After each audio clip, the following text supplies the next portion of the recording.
My name is John Gagbat. I'm an elected official of Delray Oaks. I'm raising the third generation of Peninsula residents in the hometown that I grew up in. I'm on the board of Seaside Basin Watermaster and as technical advisory committee. I'm a prior board member from Monterey 1 and its Recycled Water Committee, and I serve on the board of the Carmel River Watershed Conservancy. My day job is a utility-scale renewable energy infrastructure developer. I build very large wind and solar farms.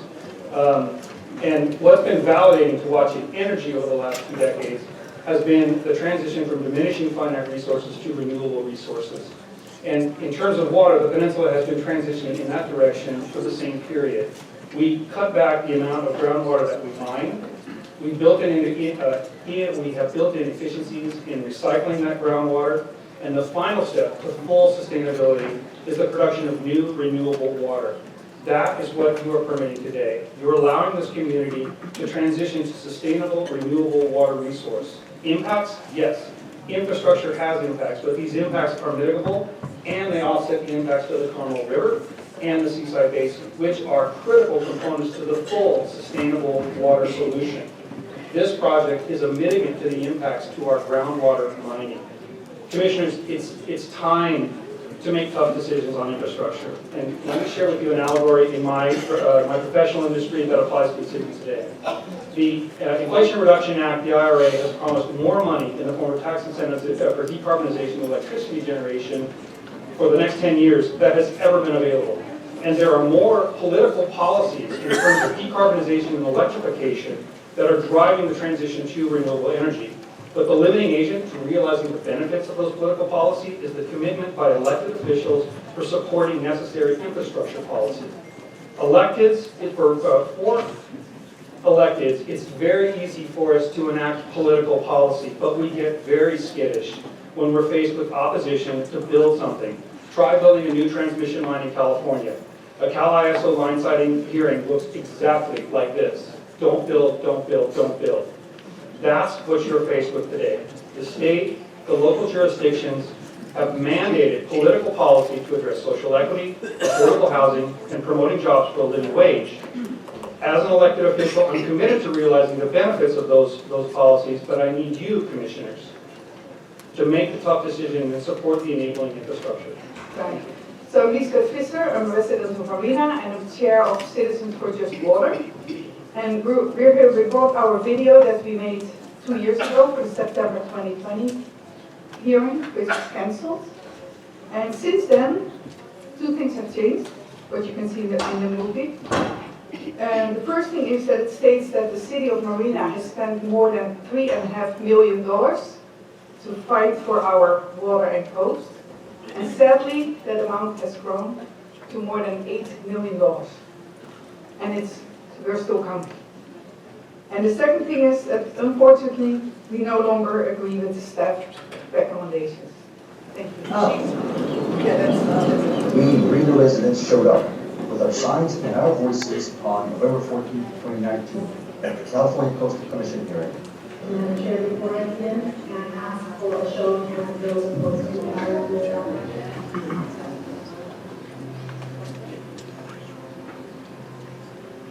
Our city is not a rich city, by all means. As you see, the people that spoke that auditorium from Marina, the city council chambers, we are a diverse city.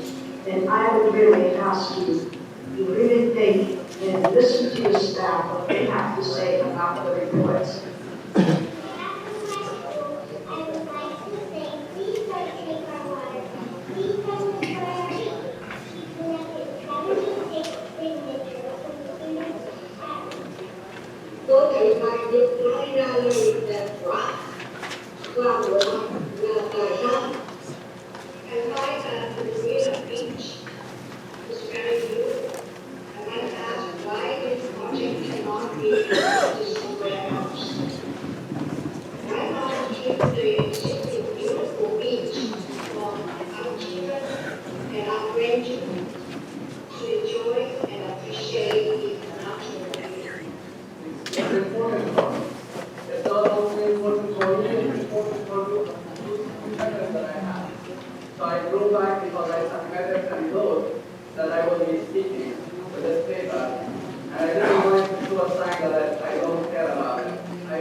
environmental injustice is evident when a for-profit private corporation illegally extracts massive amounts of groundwater from a neighboring, highly diverse, disadvantaged community that will receive no desalinated water from the project and is already burdened by more than its fair share of regional projects.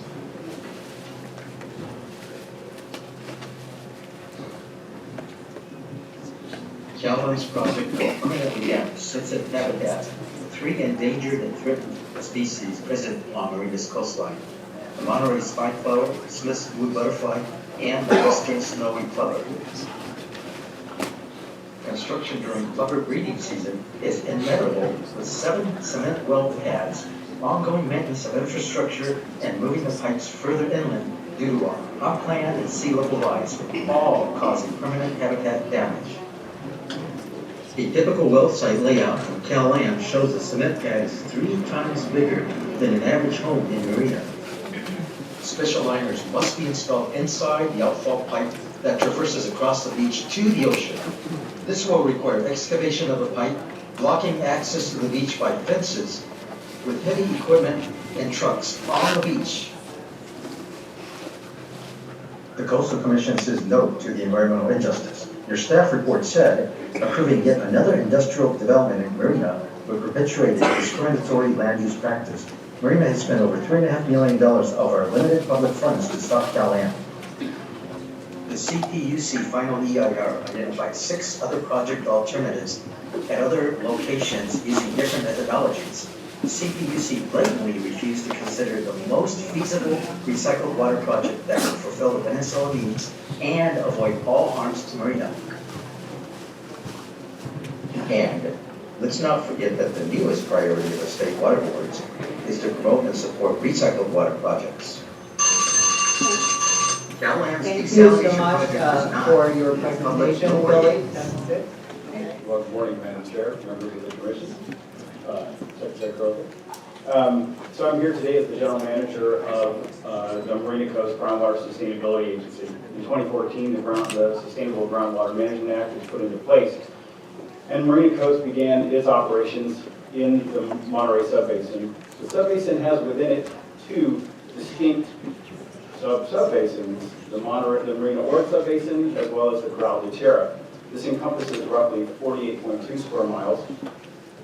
I think what I've done today is I've brought our experts with us. So I have with me Dr. Vera Nelson to discuss our model, and I have our CEQA and water rights attorney with me, Chip Wilkins. So I think specifically to kick off, for the GSA, our act covers one series of undesirable events or specific wickets we have to hit. And I would forward this idea that SGMA, the SGMA, defines undesirable results as lowering groundwater levels, which this project will do, reduction in groundwater storage, which this project will do. It will cause additional seawater intrusion, as our experts will demonstrate. It will degrade the water quality within the basin itself. Subsidence is not something we're talking about today, but it will cause adverse impacts on beneficial uses of surface water. Marina Coast has moved wells inland, and we continue to, with 8 failed wells over the course since 1960. We continue to have to move eastward because of seawater intrusion. So it is a significant impact to us should this project continue to pull more seawater into that area. So with that, I'll give you Dr. Vera Nelson. Can you move the slides forward? One more. No, sorry. One more. My name is Vera Nelson. I'm a Vice President at EPI Environment and Water. I have a degree from Stanford University in Water Resources Engineering, and I am a professional engineer in the state of California. I represent NCWD GSA. CalLand's new modeling data does not address many of the concerns expressed by the Commission's independent hydrogeologists, particularly as it relates to impacts to wetlands. All of the modeling, slide forward, all of the modeling that has been conducted, including CalLand's modeling, shows that the drawdown in groundwater will extend far beyond the extent of the capture zone of these slant wells. The area that's identified in black and green identifies the capture zones that will be established by the slant wells. The areas in blue and purple identify the extent of predicted drawdown. These are 4 different models, some by Callahan, some by Weiss, who's the independent consultant. I'm going to move through these. Next slide. This is just an example. This is from 2016.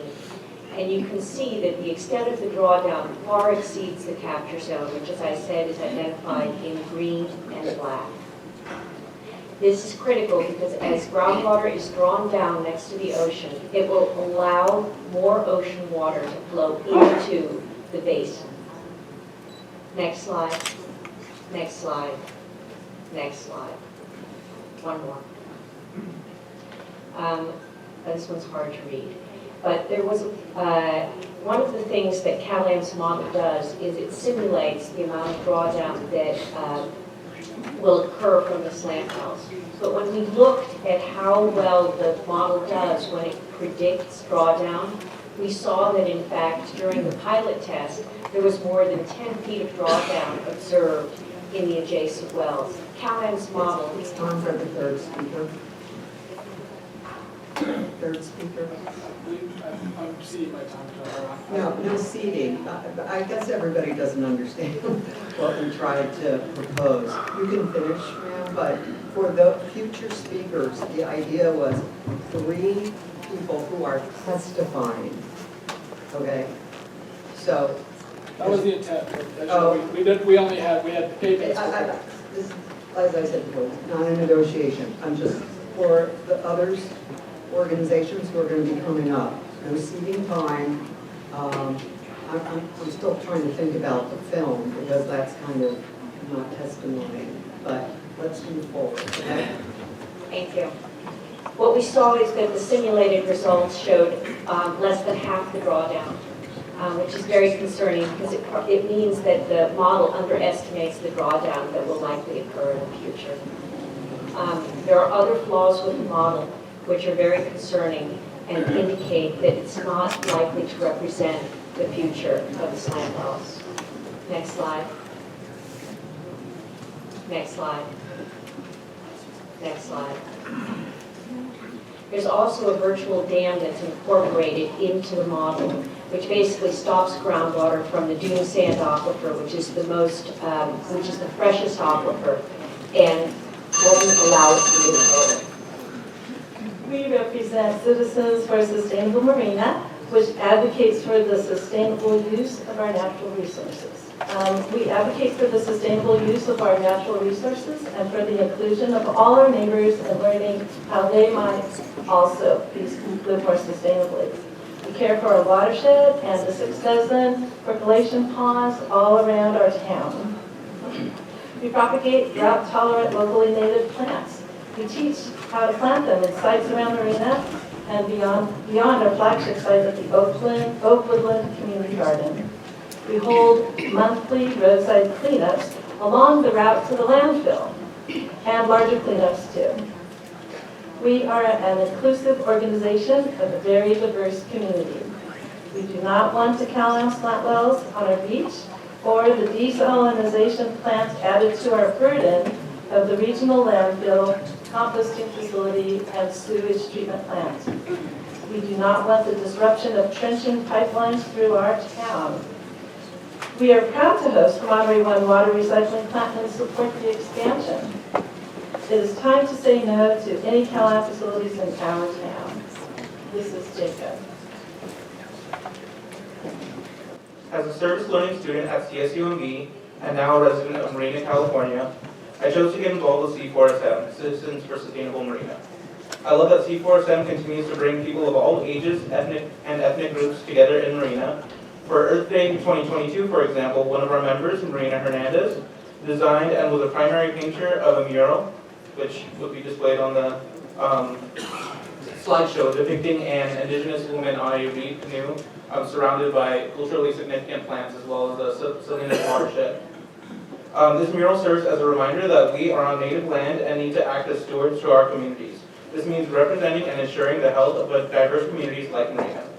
Unlike Carmel and Monterey, who have declined this proposed project on their beaches, and where the majority have voted to buy out Appellants, Marina and Salinas, California are both cities in which the population is predominantly people of color, according to census demographic data.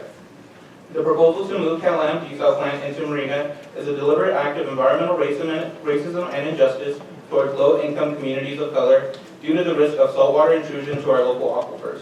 Any threat to our aquifers is a direct threat to the people of Marina and therefore a threat to communities of color. Thank you. And Katrina Blair.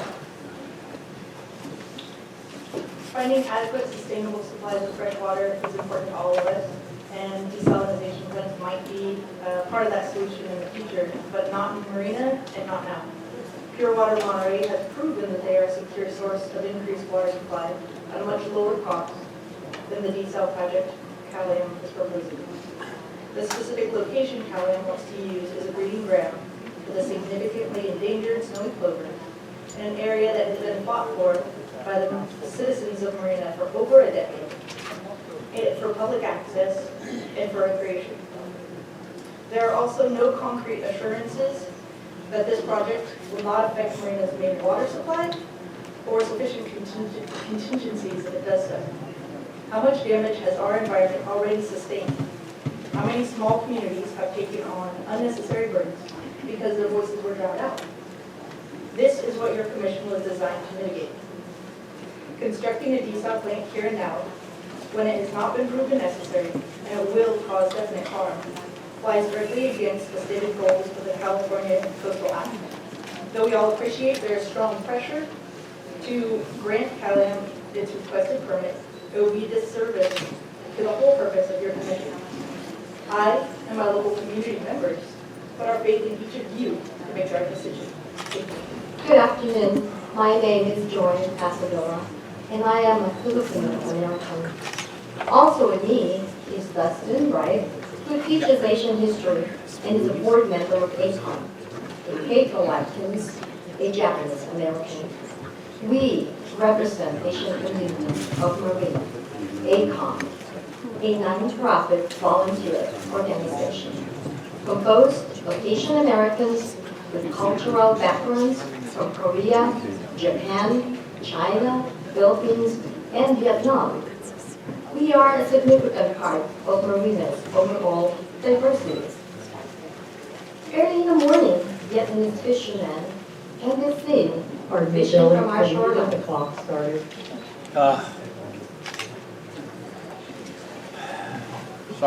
Sorry, Chair. It's okay. I'm sorry to interrupt. Please proceed. Should I continue? Yes. Okay. Early in the morning, Vietnamese fishermen can be seen fishing from our shorelines. 86% of non-chain restaurants listed in our Marina Restaurant Guide are mom-and-pop businesses, mostly Asian and Mexican. Asian Americans and Asian immigrants have been the fabric of life in Marina's highly diversity city of 64% people of color population. Cal-Am doesn't belong in Marina, doesn't care about Marina, except to take our natural resources for others' benefit. Do not let a for-profit private corporation harm our water, beaches, and wildlife. Please protect us. Please understand that for Asian Americans, it is culturally difficult to speak in such formal hearings, but we wish you to see and hear the people that will be directly harmed by the Cal-Am project. Please deny Cal-Am. Thank you. Connor Everts for the Sierra Club. And, this isn't my first rodeo. Thank you. I've been chasing you up and down the coast on the desal issue this year and for many years. This will be my last meeting though, and I hope that you follow through on what the staff suggested. There were some excellent conditions there, but as we know with Poseidon, if you don't implement the conditions before they're done, they may never get done, so they don't have much meaning. The other thing is the environmental justice concerns are real. I heard earlier, and I worked on that bill with the Environmental Justice Coalition for Water and Sierra Club and others. is not to allow a private company to make profit to provide water. That isn't what human right to water means. It means to provide water for those who don't have access to it. All right, and then finally, I would say my other background, the original background before I got into this, the Southern California steelhead fisherman, was that I did water conservation program for municipalities. And the demand numbers we've been talking about here are easily seen through Pacific Institute's decoupling of conservation and population. And so over time, we can show throughout urban California the demand has gone down while population has gone up. So those numbers need to be verified before you move forward, but that's what we've seen over time for someone who's done this for way too long. Thank you very much. I am a teacher in Marina. Every week I go to classrooms and teach about native plants and their adaptations and snowy plovers and the importance of the dunes. It's my passion and my job. I teach about how these systems underpin all the biological processes that we associate with biodiversity in the bay, and it's in their backyards. They're ancient and beautiful and functional, and they're rare. Much of this dune habitat along the California coast has been degraded because of projects like these. But in this case, there's a sustainable alternative. My name is Denise Drachenberg. I'm in love with the natural world, and I'm a teacher. Accepting this project sends a message that money is more important than restoration and public access. How will I go back into a classroom and teach that that is okay? Thank you so much. This is Charmin. I think I actually have 2.5, Commissioner. This is Charmin Evelyn, and I chair the Water Committee for Sierra Club, California.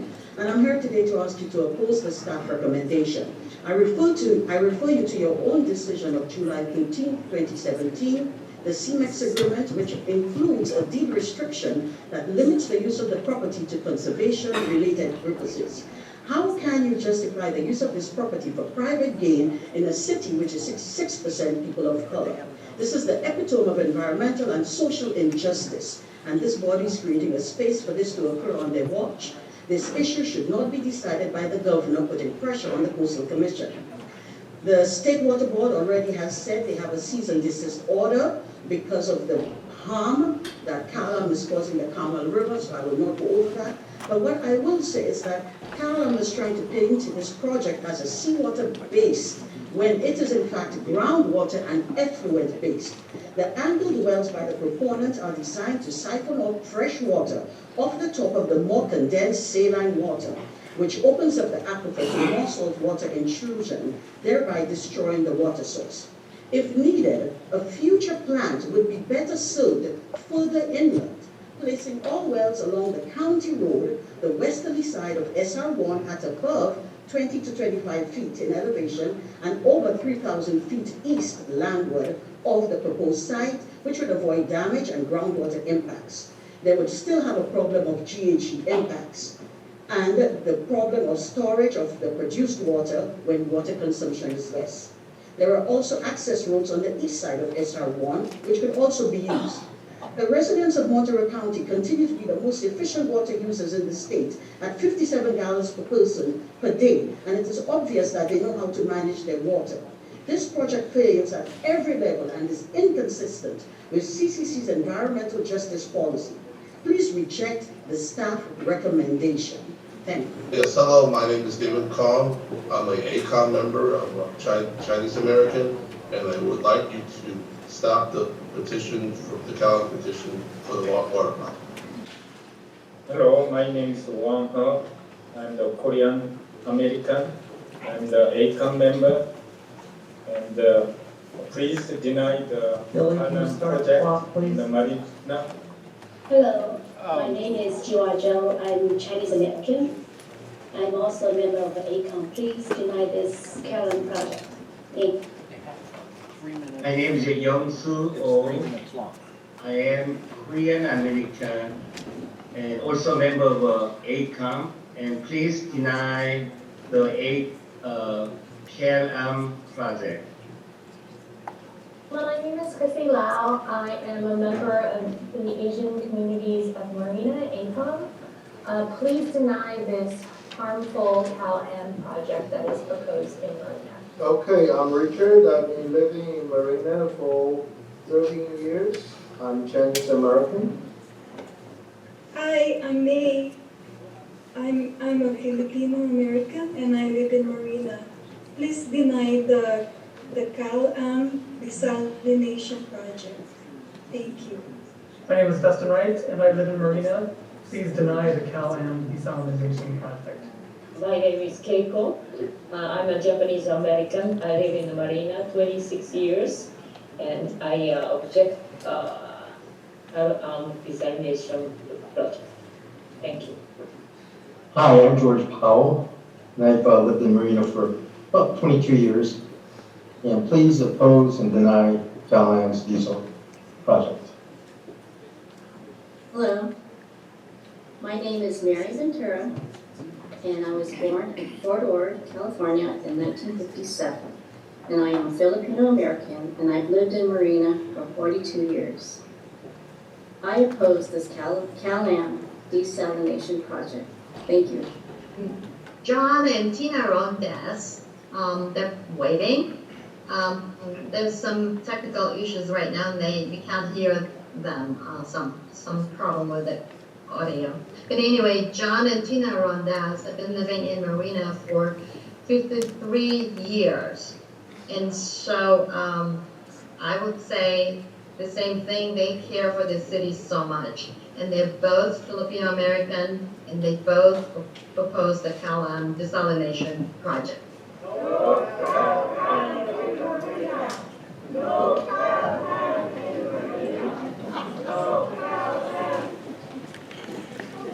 Okay, I'm going to call a few more. Hi, good afternoon. My name is Michael DeLappa. I'm the Executive Director of Landwatch Monterey County. Landwatch is a regional group working to address our climate and housing crises through sensible land and water use policy. In emails exchanged with your staff, I advised them that Landwatch would have 3 staff available online that I intended to speak for 5 minutes. Staff acknowledged that email and directed me to provide my PowerPoint. Staff did not advise me that Mr. DeLappa, go ahead, just proceed. Okay. Landwatch joins with multiple local agencies and community groups, slide 2 please, to urge denial of CalAM's application. My comments draw on my 40 years experience in environmental science and, more relevant to the decision before you today, in economics, private sector finance, and public management. Let me summarize the written information we submitted and explain why the Coastal Act does not let you approve CalAM's application on the record before you. First, you don't have the information the Act requires to find that there is no feasible alternative. Our local agencies have concluded that the pure water Monterey expansion will meet foreseeable demand for decades. CalAM's self-serving dispute with these agencies must be resolved by the CPUC, not the Coastal Commission. Second, you don't have the information the Act requires to find that the project is consistent with the Commission's environmental justice requirement or that it will benefit the public welfare. Next slide. Here you can see the numbers that the Monterey Peninsula Water Management District has run on supply and demand.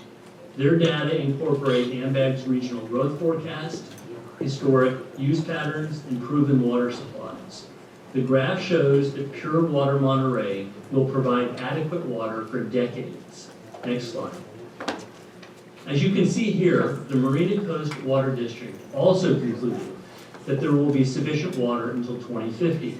What these slides don't show, but what we know will happen, is that excess water from the pure water expansion will be banked in the seaside aquifer, likely for decades. You can think about the aquifer as a dam being filled with excess capacity. So 2 local water agencies responsible to the public have determined independently that the expansion of pure water Monterey will provide sufficient water to the peninsula for decades. Inexplicably, your staff chose to use different supply and demand projections from Cal Advocates, but even those projections show there is enough water until 2040. Next slide, please. The staff report fails to provide an accounting of water costs and rates, despite the changes to the project and the new supply and demand environment. Without a solid understanding of cost and rate effects, you cannot make findings about public welfare and environmental justice. Remarkably, the Coastal Commission staff report doesn't even mention the issue Landwatch raises in its comment letter, the cost of excess capacity. Here you can see what happens if you give Cal-Am a blank check. This graph shows the cost per acre foot of desalinated water from the Cal-Am plant for less than 100% utilization, which will almost certainly be the case for decades. The only way Cal-Am can avoid that excess capacity is to give up the substantially cheaper alternative water supplies. And that is apparently what Cal-Am wants to do, because they told your staff it plans to put its desalination project into service by 2026. The next slide, please. The obvious conclusion, the more we don't need desalinated water, the more we will pay. Next slide. There are other relevant factors that drive water costs up even further. Cal-Am now proposes a smaller 4.8 million gallon per day plant. The $6,100 cost per acre foot in the staff report is based on a larger plant. The staff report admits that spreading the high fixed costs over a smaller water volume will increase water costs, but the report does not quantify this increase. The staff report also admits that the project life may be limited to 25 years instead of 60 because of sea level rise. And it admits this would increase water rates because plant costs would be amortized much more quickly. Yet the staff report doesn't quantify the increase. Next slide, please. There are simply too many unresolved issues outside the Commission's jurisdiction for you to act today. Here is but a partial list, which includes decisions the CPUC, State Water Board, and Portsmouth make.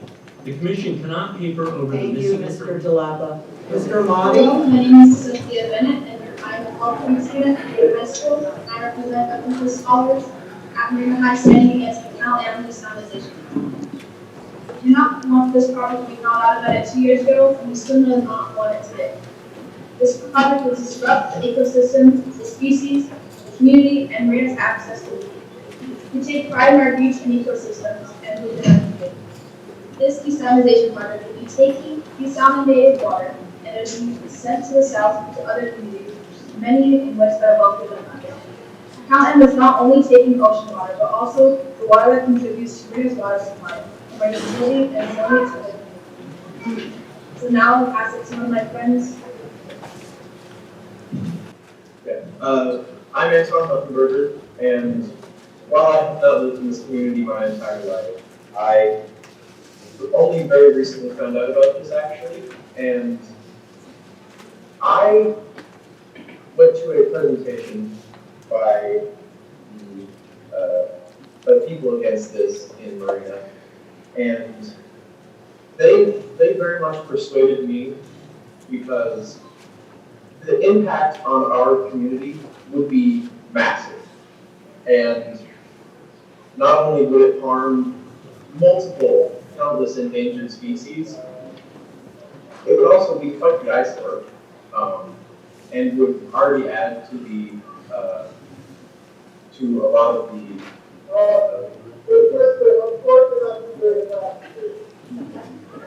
it would also add to the utility strain on our community with the landfill and other projects like that, and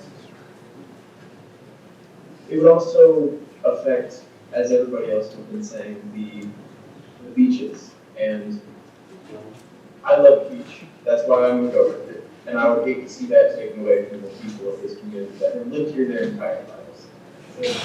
As to close our statement, and you weren't able to see in the video, but a lot of people that at Marina High School, I love their families that attended from other cities to have this place be a recreational place for relaxation and being able to see your friends and family and be able to visit.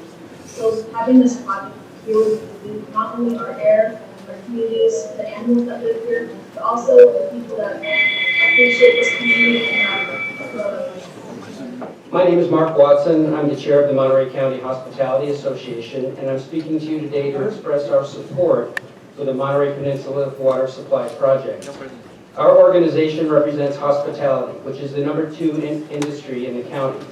We currently employ over 25,000 workers, and most of our hospitality businesses are located on the Monterey Peninsula in CalAM's service district. Many of our employees are minorities and for years have been unfairly disadvantaged due to our water supply shortage.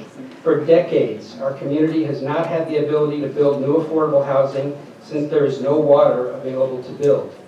As a result, our industry has been left with virtually no workforce housing. Many of our workers have been forced to move out of the local area and endure a long, costly commute. We all see that every morning. While others have left the region altogether. Recently, one of my employees confided he was considering leaving the area. After receiving a degree in hospitality, he moved to Monterey this year to begin his career, but he simply cannot afford the cost of housing here. This has been a common challenge and a recruitment obstacle for many years, but has now reached desperate levels. It is critical for our industry that our employees have the ability to work and live in our community. Now, solving our water shortage in Monterey County is a complex issue. We've all heard that today. But it does require more than one solution. Desalination is a vital component to our water portfolio, and it is the only solution that is drought resistant. We applaud the staff recommendation to approve this project, which will finally put us on the path to ending our decades-long water crisis and allow us to meet existing community needs, such as state housing requirements and workforce housing supply. We urge you to approve this project to ensure our water security, the economic health of our industry, and the welfare of our workforce and our community. Thank you. Hi, my name is Rick Holdinger. I chair the Government Affairs Committee for the Monterey County Hospitality Association. We're an advocacy organization for the hospitality industry in Monterey County with an emphasis on providing support for our workforce of over 25,000 hospitality employees. Hospitality is the engine that drives the economy on the Monterey Peninsula. The success of this industry and its workforce hinges on water. Hospitality has not fully rebounded from the COVID pandemic, which decimated our industry. Leisure travel and the associated room occupancy has improved, but this is not the whole story. Group and meeting business is critically important to our success and has yet come back to pre-pandemic levels. International travel lags as well. Getting back to pre-pandemic levels will increase the demand for water, for sure. Many hotels continue to offer limited housekeeping services. Visitors spending time in this world-class destination expect and demand world-class service. To offer that level of service will require more water. Pure Water Monterey is a great project and should be developed to the maximum extent possible. However, it remains very unclear if there will be a consistent and ongoing supply of source water that project would need to provide the reliable water service our industry requires. Monterey Peninsula Water Supply Project Desal plant gives us the peace of mind that water will flow from the taps regardless of the weather and helps protect the water supply our friends in agriculture need as well. Imagine if, during the predicted periods of extended drought, our hotel operators had to close a number of rooms or restaurants had to reduce seating. Our local economy would suffer greatly, adversely affecting both our visitors and our residents. But the real victims would be our workforce, who would experience reduced hours and fewer shifts, jeopardizing their ability to remain successful and to remain in this area. Commissioners, I urge you today to approve this project and end the decades-long struggle to solve our water shortage. Melody Krislav, Public Water Now. I'm speaking on behalf of over 4,000 Public Water Now members who oppose this desal plant. CalAM's mismanagement of our watershed and the escalating cost of water are the reasons Measure J passed with 56%. It mandates our local water management district to buy out CalAM. Why is Callahan in such a rush to get this project approved? Callahan knows the Water Management District plans to make him a buyout offer in the next few months. Callahan wants to add a $400 million asset to the cost of the buyout. Your approval could affect this voter-mandated buyout. A lie repeated 1,000 times is a powerful way to confuse and bury the truth. Callahan's big lie is that Pure Water Monterey expansion is not enough water. Callahan claims we need Desal, but our public agencies here today don't agree. They say the expansion is enough water for 30 years. Who should you believe?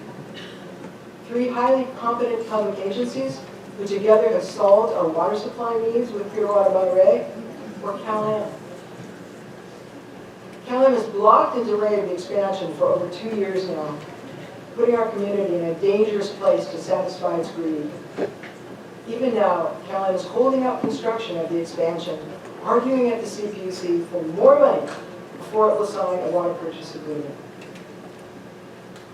We will need another 1,000 acre-feet of water for housing and growth by 2050. The expansion will provide 2,250 acre-feet. Where is the need for another 5,000 to 6,000 acre-feet? Your staff points out all the problems with this project. In fact, if you read it not knowing the conclusion, you'd expect it to recommend denial. It makes no sense to approve a project with so many problems and unresolved issues. The EJ issues alone are insurmountable. In 2020, your staff report identified the expansion as a feasible alternative. What changed? We suspect Governor Newsom and Callahan's powerful friends in Sacramento are the real reason your staff is recommending approval. Where is the proof that Pure Water Monterey expansion is not enough water for 30 years, or that it cannot withstand a drought? The supply and demand reports from our public agencies that prove the expansion is enough water were not even included in the staff report. Compare the Doheny desal with this project. Doheny draws seawater from under the ocean. Callahan draws groundwater from an overdrafted basin to which it has no water rights. Doheny cost $140 million. Callahan won't admit how much this will cost, but it's estimated to be over $400 million. Doheny's water was under $2,000 an acre foot. Callahan's will be over $7,000 an acre foot. It will raise water bills by 50%, not $50, 50%. Desal water at $7,000 an acre foot should be a red flag that there is something very wrong with this project. Here's what makes this project so costly and so environmentally unjust. It's illegal to export water from this overdrafted groundwater basin. To get around this prohibition, Callahan signed what's called the Return Water Agreement. In it, they agreed to return some of this desalinated water to the basin by selling 700 acre-feet a year to Castroville for $110 an acre-foot. But this water will cost over $7,000 an acre-foot. Who pays the difference? We do. Peninsula customers, including thousands of low-income families, will pay millions of dollars a year to subsidize this water to Castroville so that Callahan can export water from an overdrafted groundwater basin. This project was a bad idea from the start. We don't need it. We can't afford it. Please don't force this desal plant on our community. Deny Callahan's permit. Thank you. Next is Sustainable Seaside. Susan Schiavone, I'm a member, and I'm speaking on behalf of Seaside, Sustainable Seaside, a local chapter of Communities of Sustainable Monterey County. We oppose this project. Extraction wells, infrastructure, and access roads still take out over 22 acres of scenic coastal dunes and sensitive habitat.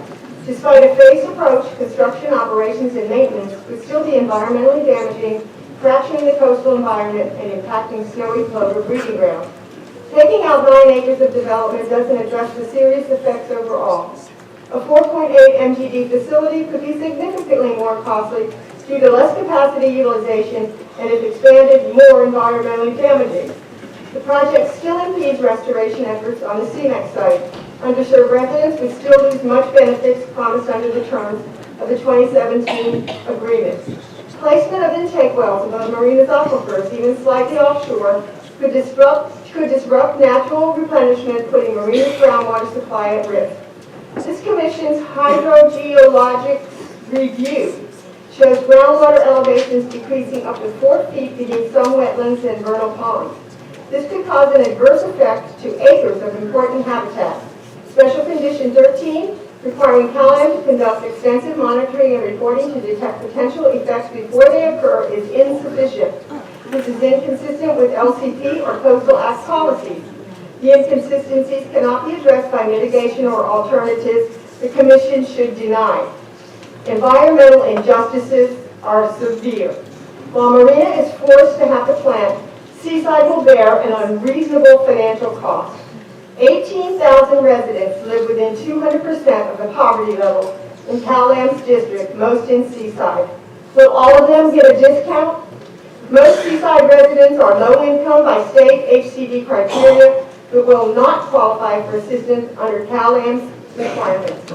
CalAm's current average rate is $104 a month for 3,483 gallons. Their estimated 50% increase will be added to anticipated higher base rates in 2026, bringing it to a whopping $186 a month.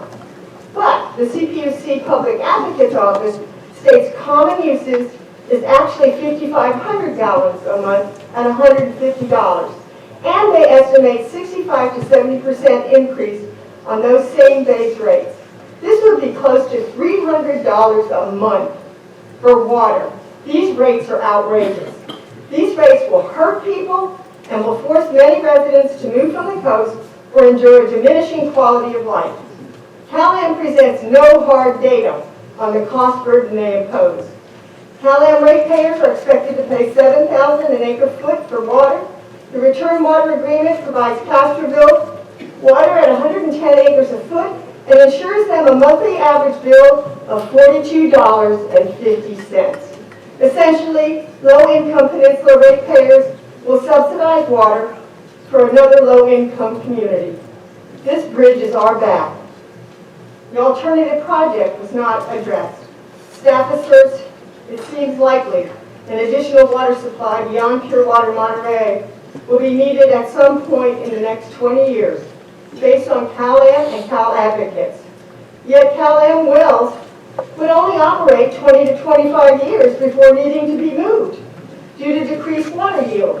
It's unclear where they would relocate because they have no legal rights to move inland. Using data from CPUC current hearings, staff downplayed testimony from Marina Coast and MPWMD. Pure Water Monterey expansion does offer a feasible alternative for 30 years. MPWMD analysis shows CalAm overestimates demand by double and triple counting population estimates, and they underestimate supply, ignoring water to be stored in Seaside Basin and underestimating production. CalAm and others have inferred that Monterey One Water is giving recycled water to Pure Monterey at the expense of Salinas Valley farmers, forcing more pumping of groundwater. This is untrue. CalAm also cited a housing project delay. The Seaside Ascent project is already approved with water from the Seaside Municipal Water District. Please consult the professionals here from our water agencies. How can you make informed decisions unless you do? The question now, will you vote based on power and politics, or will you vote to protect our coastline and our communities? Please deny this project. Thank you. Next is League of Women Voters. I'm Mary Ann Gawain, President of the League of Women Voters of Monterey County. With me today are members Arlene Guest and Beverly Bean of our Natural Resource Committee. Good afternoon. The League of Women Voters of Monterey County urges the Coastal Commission to deny CalAm's application for a permit for intake slant wells and desalination infrastructure because Pure Water Monterey expansion project is a vastly superior alternative in both environmental and economic terms. Three recent developments deserve your consideration. First, CPUC action on Pure Water Monterey expansion for 2250 acre-feet of additional water is on the verge of approval.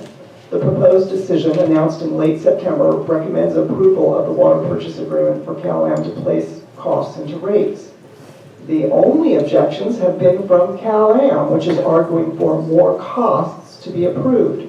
No capacity or operational objections have been filed by CalAm. Second, CalAm announced new parameters for its desal only very recently, just weeks ago. It has proposed a capacity reduction, which CalAm claims will result in slightly lower increases in costs to already burdened ratepayers. But this revised proposal and its implications have not been discussed at CalAm's recent community meetings. Third, this change in CalAm's plans raises another fundamental issue. CalAm has not provided any new information about costs since the last known update in 2017. At minimum, inflation adjustments should have been revealed to the public. Now, with CalAm's revision to a smaller desal that purportedly will reduce costs, CalAm still has not provided any cost information. As late as its community meeting on October 24th in Marina, no cost information was provided despite numerous requests to CalAm staff for that very information. Our league has studied local water issues numerous times over the past few decades. Among positions, the league supports maximizing conservation and reclamation for all water uses. The League of Women Voters of Monterey County supports Pure Water Monterey expansion as the most environmentally sound project available. It's by far the most sensible and affordable supply. It's located completely outside the coastal zone, and it's on the verge of CPUC approval. Subsequent to Pure Water Monterey expansion, any additional water resources, including desal, must be appropriately sited, sized, and timed. And this project does not fit the bill. Thank you. Commissioners, thank you for this opportunity to speak on behalf of the Salinas Basin Water Alliance. I'm George Panas, a fourth-generation farmer here in the Salinas Valley. My family started farming here in the late 1800s. I'm also the president of the Salinas Basin Water Alliance. Our farmer, landowner members represent more than 80,000 irrigated acres throughout the Salinas Valley who rely on the groundwater basin for their livelihood and success. We work to protect sustainable water rights and equitable water supply throughout the Salinas Valley for the long term. The Alliance supports staff's recommendation to approve CalAm's desalination project with recommended conditions. My colleagues here will provide more information on Pure Water Monterey, source water's impacts to the Salinas Valley Basin, and by supporting this project, will avoid jeopardizing the Salinas Valley groundwater basin for generations to come.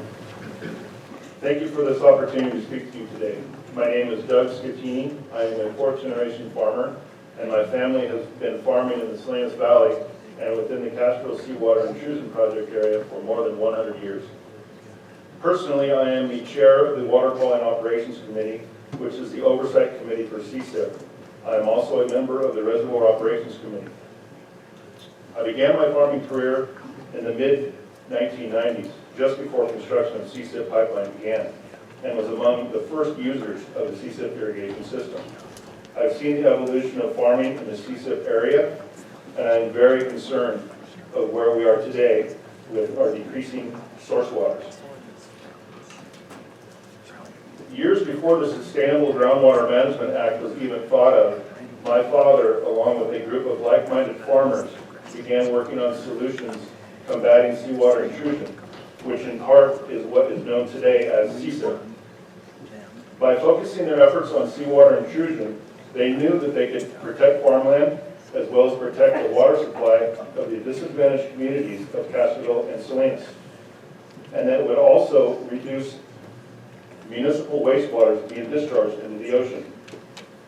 This desal project falls right in line with their long-term thinking and goals. It will protect the Salinas Valley water by helping reduce groundwater pumping, which this past growing season was doubled because of the drought situation and the decreased water supplies, the water sources to the CSIP, the CSIP project area. Good afternoon, Commissioners. My name is Christopher Budd. My family's been farming in the Salinas Valley for over 100 years now. I'm fourth generation as well. So one thing that seems missing from this discussion is that it seems like the issue has not been analyzed in context of the Sustainable Groundwater Management Act. And for the farming community, for us, we are forced to look at water in that context. We have no other choice. We have to. And we have to solve the problems that it has presented to us, because DWR has classified the northern end of the Salinas Valley as critically overdrafted. So it's the worst classification you can have due to saltwater intrusion. So water projects that remove water from the Salinas Valley, such as the Pure Water Monterey expansion, it removes source water from the Salinas Valley. That makes our job, our SGMA job, harder. It makes it harder for us to balance the aquifer. And that, in turn, it will result in an even worse, critically overdrafted aquifer. And that, subsequently, in turn, means a loss of farm production, it means a loss of farm jobs, it means a loss of taxes and services, which all rebound on the disadvantaged communities of the Salinas Valley. So, the way we see it, desal is the only long-term drought-proof solution that does not remove water from the Salinas Valley. Pure water takes water away from us. So please, don't make our job, our SGMA job, harder. We need to keep every single drop of source water in the valley so we can meet DWR's requirements on us. We cannot negotiate with them. We have to do what they say. So I would urge you, please support the CalAm project, and thank you very much. My name is Lana Blazerman. I am 7 years old, and I live in Marina. I am part of Marina's Brownie Troop, 35506. On behalf of my Brownie Troop, I ask the Coastal Commission to stop CalAm. CalAm's slant wells will make the seawater go into Marina's drinking water. We do not need these slant wells. There is a better plan to get water. The recycled water plant is cheaper. It will make enough water to last until the year 2050. The other brownies could not be here today, but we made these posters to show why it is important to protect our water and protect our coast. We also made this video. We are Brownie Troop 35506. The Girl Scout law teaches us to use resources wisely and make the world a better place. We ask the Coastal Commission to please protect our water. Protect our water! Protect our water please protect our water. Protect our water. Marina needs water. We need water for a lot of things. We need water to take a bath and to wash our hands. CalAm will drain water from Marina's aquifer. Without water, Marina will be CalAm will slant well where we swim, fish, and make sandcastles. Marina Brownie Troop says stop CalAm.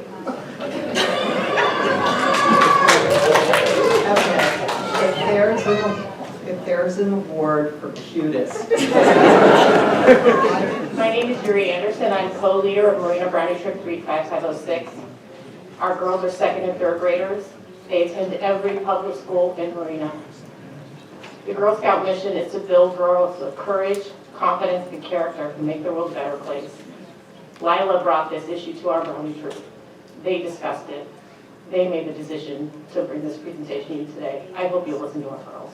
Thank you for this opportunity. My name is Jimmy Geilinger. I'm an assistant professor of environmental science at CSU Monterey Bay and have a PhD in environmental science from the University of California, Riverside.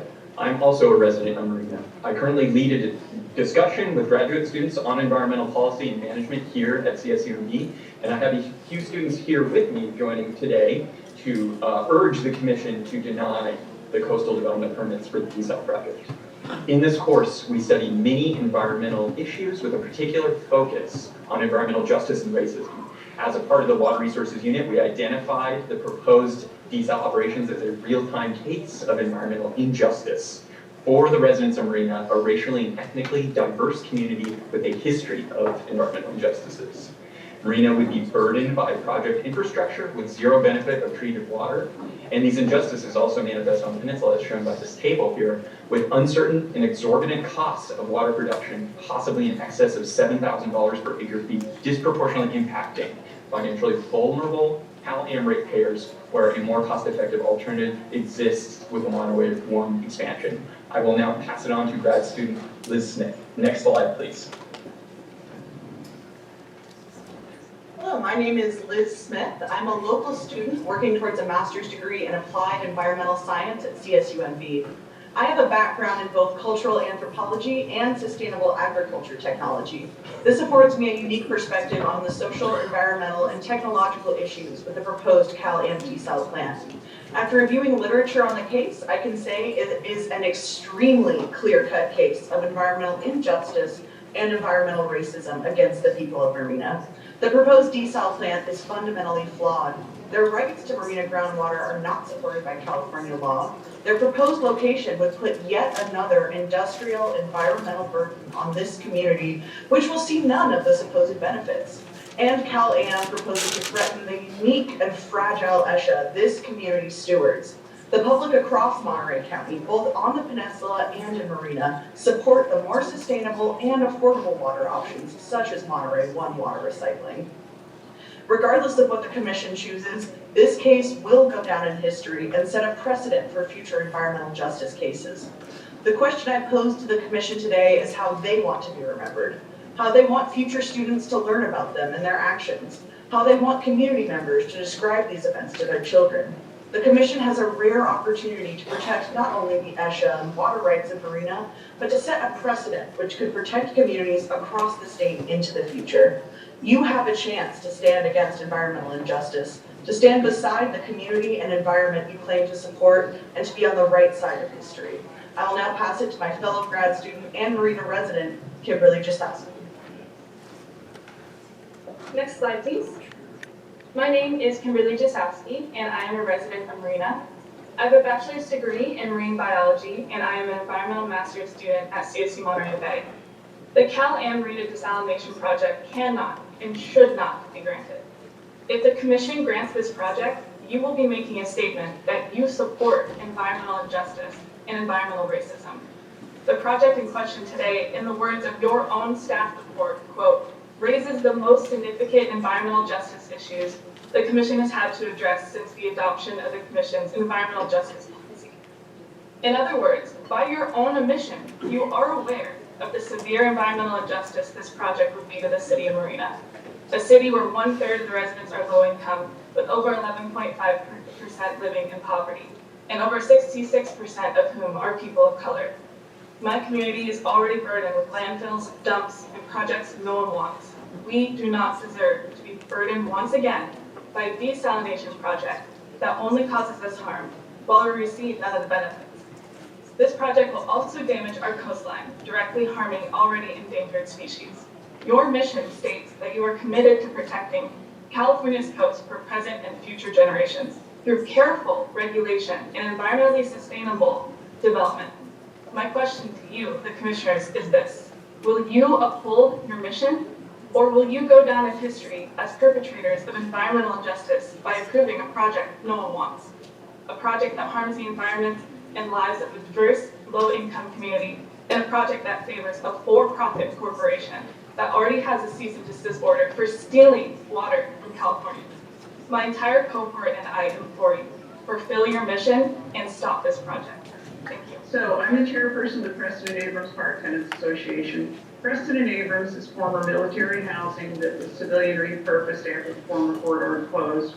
As you can see by our profile, our issues are those of environmental justice and social equity. After we were annexed to the Marina Coast Water District in 2019, that was a great social equity win for us because we we moved forward in being able to shape our water district's rates and policies. But the approval of this project, the potential approval of it is a step back for us, and it would be a step back for us because we have no voice in the governance of CalAm, a investor-driven, profit-making corporation. The excessively high cost of desal water is discriminatory toward our low and very low-income residents. And the millions of dollars required to defend against the damage from this project comes out of our ratepayer pockets, dollars that our residents can ill afford. Bear in mind that not only is this project not needed, it will bring negative environmental impacts, saltwater intrusion, they've already been enumerated, I won't do that here, as well as having financial impacts that are devastating to the community that I represent. The pure water Monterey expansion is a feasible alternative that must be fully reviewed and considered, and that has yet to be done. Supply and demand reports show that this expansion will provide the water needed for our housing and growth for decades to come, even in drought, without the environmental impacts. If this is approved, my community will bear all of the negative impacts while receiving none of the benefits. A classic case of environmental justice. If you get this wrong with this project, you might as well rescind the environmental justice policy that you adopted in 2019 because it would not be worth the paper it was written on. Many of the special conditions and mitigations offered in this application are proportionately insufficient, both economically and environmentally, to the negative impacts that will last for generations. While water-wise policies from the state that include everything, such as recycling, conservation, and increases to water supply, are commendable, the intense political pressure to approve any and all proposed desal projects is misplaced here in our community. Colloquial Magazine had an article written by Caleb McAlurley in April 2022, and I'm going to quote it here, and it says, quote, "The business practices of Rockefeller, Vanderbilt, Hearst, and their ilk were fairly straightforward. They bought up the competitors that couldn't be blocked out of any chosen industry. They manipulated federal, state, and local politicians to bend to their will. They kept the public on their side by using propaganda and self-serving goodwill projects. Robber barons were truly all around us," unquote. On behalf of my community, I strongly urge you to remain faithful to your environmental justice and social equity policies and deny this permit. Thank you. My name is Denise Curley, and I am Vice President of the Preston Park and Abrams Park Attendants Association. In the past 25 years, I have lived here, and my water bill has tripled. Marina Coast Water District has no program to help low-income residents. They are in the application process. Preston Park, the rents provide 30% of the City of Marina's discretionary budget, which includes, unfortunately, litigation. Rents have quadrupled in the last 25 years and continue to go up as liabilities as, I couldn't believe it, $8 million in litigation on this issue continue to decrease. Please deny at best or postpone at worst this action for the above-mentioned reasons, and it is not that it is not regionally publicly owned and is not needed.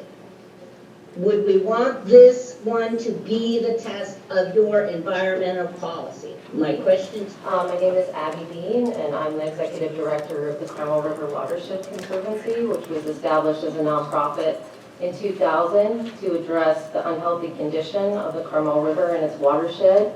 We know these issues aren't simple when it comes to water and environmental justice, that they aren't on the other side either, where I live. We're here today to advocate for a reliable, drought-proof alternative to the overuse of the Carmel River and its aquifer for the benefit of the residents and businesses on the Monterey Peninsula. We respectfully request that you approve the staff recommendation.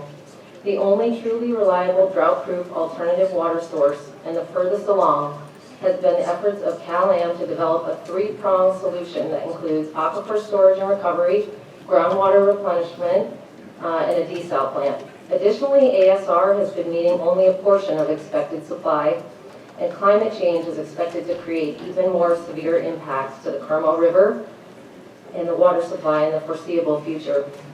Our Conservancy recently adopted an emerging best practice called the Watershed Health Report Card, which identifies the key indicators of watershed health and relies on verifiable scientific data to track progress on each of its key indicators.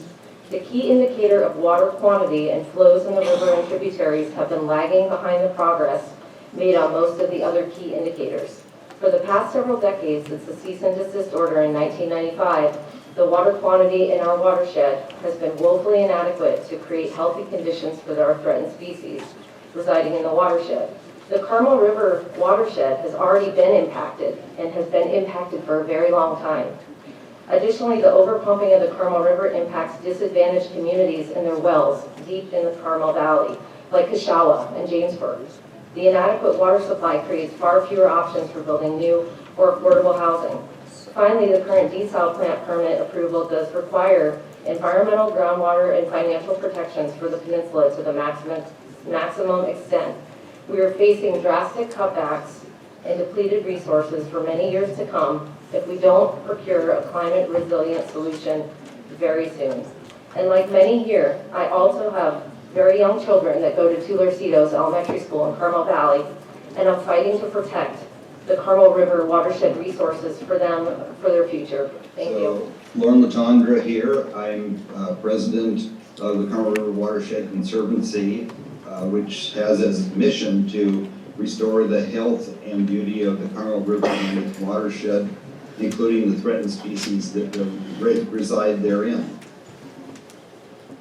Our Conservancy supports a drought-resilient or drought-proof solution to our water shortages, which will allow more water to stay in the Carmel River and thereby improve spawning and rearing conditions in the river for the resident threatened species. The U.S. Drought Monitor, in a weekly update published Thursday, reported the entirety of our state in at least, quote, abnormally dry, unquote, conditions, with 88% of its land area in at least severe drought, 41% in extreme drought, and 17% in still worse exceptional drought. The argument that recycling wastewater and agricultural runoff is all we need to hit the cease and desist target and supply the needs of the Monterey Peninsula has a fatal flaw. In extended periods of drought, there will be insufficient rainfall and thus wastewater to recycle. That fatal flaw is why our Conservancy supports CalAM's Desal project. Commissioners, Audrey Ratajczak with Cruise Strategies on behalf of CalDesal, a statewide association of public and private sector entities and nonprofit organizations that support integrating the use of desal to ensure a sustainable water future in California. It is well documented that California is experiencing extreme weather conditions with less predictable precipitation patterns, followed by longer and more frequent dry and hot periods. As a result, California is entering a new era of water management that requires new ways to plan for a water resilient future. Governor Gavin Newsom and his administration have provided clear signals through the Water Resilience Portfolio, the recently released Water Supply Strategy, and in many other venues that diversifying the state's water portfolio through an all-of-the-above approach, which includes desal, is the only way for California to navigate these ongoing drought conditions in a changing climate. While the issue of cost and potential rate impacts have been cited, it's important to remember that the cost of water, no matter the source, is becoming incrementally more expensive every day. There is no low cost when it comes to water supply options. For these reasons, CalDesal strongly encourages Commission approval today of the staff recommendation for the Monterey project to protect the quality of life and economy within the Monterey region, and in a manner that uses the best available site, design, technology, and mitigation measures feasible to protect marine life. Thank you for the Coalition of Municipal Businesses. I'm also a realtor, born and raised in this community, third generation native of the Monterey Peninsula, and I was the former real estate commissioner for the City of California, serving under two governors. The Coalition of Municipal Businesses is a coalition of the Monterey Peninsula businesses dedicated to resolve the Monterey Peninsula water problems and to comply with the CEO and get it lifted.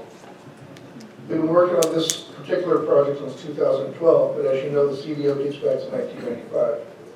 Our members include the Monterey County Hospitality Association, the Monterey Commercial Property Owner Association, the Monterey Peninsula Chamber of Commerce, the Carmel Chamber of Commerce, the Pacific Grove Chamber of Commerce, the Monterey County Association of Realtors, the Community Hospital of Monterey Peninsula, Bell Beach Company, and the Associated General Contractors of the Monterey Bay Division. Now, I'm not an engineer, I don't have a degree in hydrology. I'm just a guy who grew up in this town and who has experienced over my lifetime the lack of water and the impact it has on this community. Just a guy who went through water rationing in the 1970s as a kid, the fourth in a family of 5 siblings, having to take a bath after the 3 older siblings. I don't ever want that to happen to anyone in this community again. I just don't want to see it happen.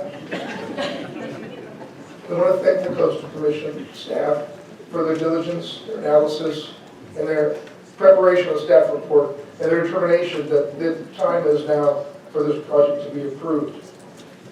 That was a tough decision for them to make, but I just want to thank them for doing it. And I hope that you can follow that leadership and agree with their recommendation. That's what we want to see happen. We need this project. This is not a popularity contest.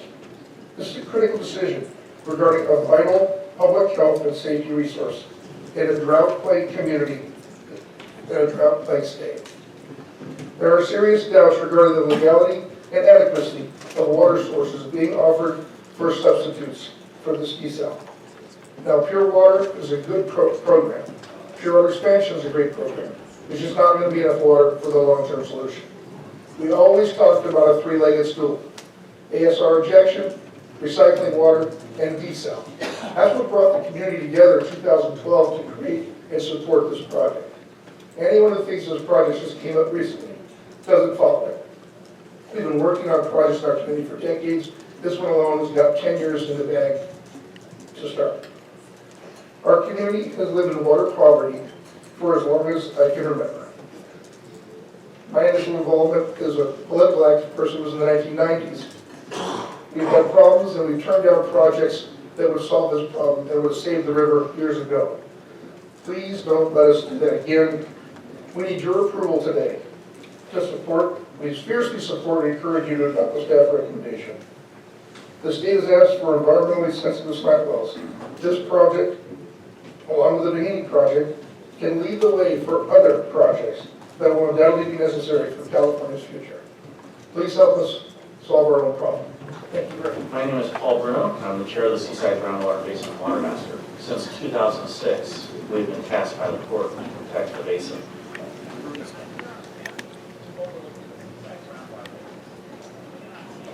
Right there. The underground basin exists below the side and San Luis. Can we get a little more volume on that? No. No. That's what it was recorded. It's not right about this. There are no red-legged frogs. There are no red steelhead trout. This is not even the same emotion like the Carmel River. And probably for that reason, the basin has been abused. To save the Carmel River, our community turned to this basin. So much so that it's been overpumped and is now at risk. And without the proposed desal plant, that risk gets multiplied. The Seaside Basin is some of the basket where we put all of our water supply aid. We draw our drinking water from this basin. Both the aquifer storage and recovery projects and the Pure Water Monterey project use this basin for temporary storage. Even the proposed Pure Water Monterey expansion relies upon this basin. One problem, and it's a very big one, lies just to the west. The Seaside Basin is a coastal basin. The same ocean that is an asset to the desal plant is a huge liability for the basin. The underground water level is below sea level. Because of this, the threat of seawater intrusion is real. The underground interface between seawater and freshwater is towards the basin. Seawater intrusion will happen in time if we don't reclaim the basin. All of our water supply is saved, all in this one basket. Unlike the Carmel River that can heal itself when flows are restored, a seawater treated basin is destroyed forever. Other than the desal plant, there is no adequate source for replenishment. And without replenishment, we're at risk of setting this basket on fire. The health and future of this basin is intertwined with the desal plant. The only way to ensure an adequate amount of water is available for recharge is before the desal plant can be built. Desal water will allow us to keep salt water out of the basin. The other water supply projects do not provide enough excess water to establish much needed protected water level. Only the Desal plant has the potential to address this critical need. The Desal plant saves the Carmel River and it saves the Seaside Basin. We should not save one at the expense of the other. If we do not approve the Desal plant, we're only ignoring the pressing need to kick this can down the road. Thank you. Please direct your attention to our 2-page letter and 19-page report. It's in your PDF labeled correspondence. It starts on page 234. We ask that you take notice of our 2022 modeling updates. Our hydrologists spent nearly a year and tens of thousands of dollars updating the original 2013 studies. Under the best-case scenario, we will need to inject 1,000 acre-feet of water into the basin every year for replenishment. Under the conservative scenario, that amount increases to 3,600 acre-feet every year. The report says, quote, unless replenishment water in these quantities is added annually, the Seaside Basin will be at risk of seawater intrusion. And that risk will increase each year if the groundwater levels continue to fall and remain below sea level. Implementation of the Pure Water Monterey expansion project does not accomplish this, and an additional source of replenishment water will be needed. The only potential source of replenishment water will be from desalination, end quote. Please take the needs of the Seaside Basin into account when you make your water supply decision. Thank you. My name is Kylan Joaquin, here today on behalf of the 175,000 combined members of the California State Pipe Trade Council, California State Association of Electrical Workers, and the Western States Council of Seawater Workers, as well as the Coalition of California Utility Employees. A letter was submitted to all of you personally on Tuesday. I'm not sure if all of you were able to fully digest that, but I will go over 3 high-level points that we put inside of that. As was noted in the staff recommendation, the Monterey area does not have imported water sources, and at times local supplies have not been sufficient to meet potential demand in the region. Local water conservation efforts have been monumental. We take note of those, and we would like to commend them. But we must do more to act on the current burdens while simultaneously planning for future development, and development that is hindering at the moment. And part of that reason is due to the current regional development moratorium that we've heard mentioned in depth today. The Monterey Peninsula Water Supply Project is the solution, a potential solution to such said project. According to reports, such as the one in the San Francisco Chronicle, this project will supply 40% of the region's potential water needs. Furthermore, this will alleviate the backlog in permitting processes that will allow affordable housing to come to market more rapidly in the county. Lastly, and most important to our unions and trade associations, this project will provide for hundreds of well-paying unionized jobs during the construction, the maintenance, oversight, and any ongoing work during the operational life cycle of this project. I would like to invite Paul Gutierrez, the business manager for IBEW, the International Brotherhood of Electrical Workers, 234, to make a few remarks as well. Thank you. My name is Paul Gutierrez. I'm with IBEW Local 234. We are the electricians union for Monterey, Santa Cruz, and San Benito counties. We represent over 400 electricians throughout the Tri-County area. I'm here today to speak in support of the CalAm desalination project because the Monterey Peninsula faces a serious water shortage that is growing worse every day. CalAm Water has taken careful consideration in developing not only a plan to supply water to Monterey County and the peninsula, which is in desperate need, but also utilizing cutting-edge technologies and best practices to assure that any facility is protecting the local environment and utilizing renewable energy supply to be a carbon-neutral facility. The desalination plant will also create hundreds of good-paying high-road union jobs while creating numerous apprenticeship opportunities for local residents. We ask for a yes vote on the CalAm desalination plant because it benefits our community. Thank you. My name is Monica Ball, and I'm the President and CEO of the Monterey Peninsula Chamber of Commerce. I'm here to speak today in support of the Monterey Peninsula Water Supply Project. The Chamber maintains its long-standing goal of securing a diversified water portfolio of desalination, water recycling, and aquifer storage and recovery. We have consistently been in support of all three of these. This will ensure water supply is available when residents, businesses, public agencies, inclusive of the military bases, public K-12 schools, and community college districts want and need it. Inadequate water supply has impacted our housing, businesses, and local economies for decades. A de facto housing policy. The lack of water and subsequent building moratorium has critically exacerbated the housing crisis in the region, increasing housing costs and forcing workers to drive long distances between work and their residences. Our local need for water is not an abstract concern. I too am born and raised here, the child of immigrants. I've seen the benefit of being able to have a stable home ownership, significant obstacles. Families who have plans to build what's now considered a small ADU never come to fruition, therefore selling their homes and leaving the area. This is peninsula-wide. We urge you to approve the Monterey Peninsula Water Supply Project for the benefit of our entire region and future generations. We recognize this is very difficult. We urge leadership. Thank you. My name is Jennifer McMurdo. I am the President and CEO of the Pacific Grove Chamber of Commerce, where we advocate for over 350 businesses and organizations and represent about 4,500 jobs in our area. I am also a resident of Monterey County. I am here today in strong support of the Monterey Peninsula Water Supply Project. As you know, the project is one part of a comprehensive approach to create a long-term reliable water source through desalination, stormwater capture, and water recycling. Relying solely on one or even two parts of the solution is not enough to provide critically needed certainty for our area. Today, you have one piece of a thoughtful action plan before you, and I urge you to approve this project to help protect the vitality and livelihood of the Monterey Peninsula. Thank you. Thank you very much. My name is John Tilley. Thank you, Madam Chair, Commissioners. Thank you, Secretary, for being here. I encourage you to approve this permit. Thank you for all the thought you put into this moment, and it's a big moment for all of us.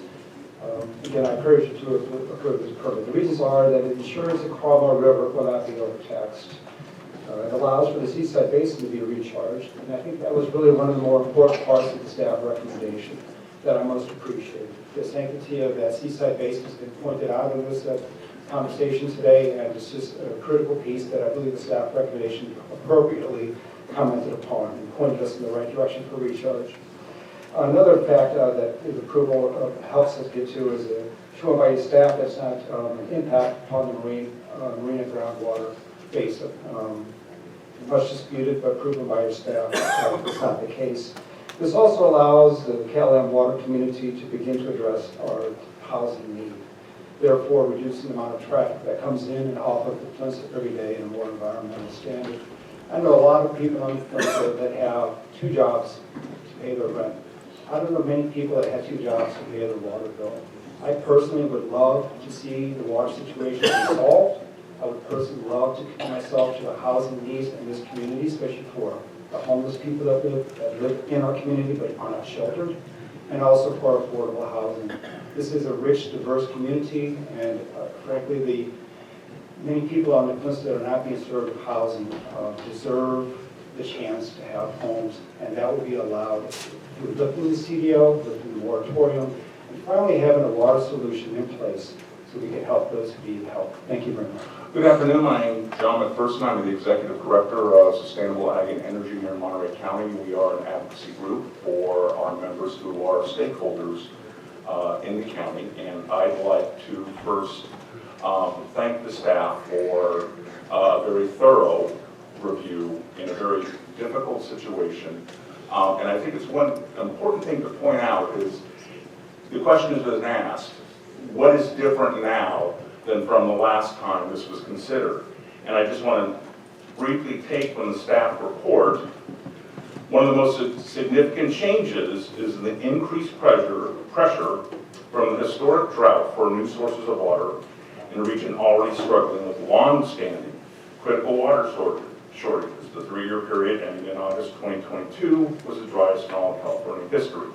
As described in these recommended findings, it is reasonable to project that water for CalM's project will be needed as part of the area's water portfolio within the next 20 years. And I think that's key. It is reasonable to project that we will need this water. What I think is unreasonable is to make the assumption and really the hope that the drought conditions we are seeing are somehow going to mitigate, because that is what is being proposed and advocated for not supporting this plan. And I don't think that's reasonable, and I don't think that's good public policy. And I encourage you to approve the application. Secretary, I'm Norm Groot. I'm the Executive Director of Monterey County Farm Bureau. Our organization was a participant in the CPUC proceeding on the Monterey Peninsula Water Supply Project. 10 years in the process now with no intervener compensation, I'll add. Our nexus here is the Salinas Valley Groundwater Basin. Farm Bureau is a nonprofit that represents 400 family farms, ranches, and agricultural-related businesses here in Monterey County. We strive to find solutions to our water supply by looking at all beneficial uses and resources. Salinas Valley has developed reliable water supply projects in the past 7 decades through community involvement and compromise, resolving differences for future benefits. And that's why we're here today. Not what is needed to supply us today, but what the community benefit is for the future. Planning for water supply should not just look at today's numbers or needs, but encompass a greater vision of what is possible using technology and innovation. Now is the time for a redundant water supply solution. I repeat, redundant for the Monterey Peninsula. Farmers and ranchers support the Monterey Peninsula Water Supply Project because it not only enhances today's supply, but achieves reliable and drought-proof supplies for the future. Farm Bureau submitted an extensive comment letter with details on our participation in the CPUC proceeding. We are a signatory to the return flow agreement that was mentioned many times earlier here today, with a number of organizations that have testified before you today, including Land Watch Monterey County. Our conclusion is, along with the environmental impact report for this project, that the Salinas Valley Groundwater Basin is sufficiently protected from harm. We urge your support of the Coastal Development Permit for the desalination project before you today. Thank you for your I am Brenda Bass on behalf of the California Chamber of Commerce, and I'm here today to voice Cal Chamber's support for the Monterey Peninsula's water supplier, California American Water, and the Monterey Peninsula Water Supply Project.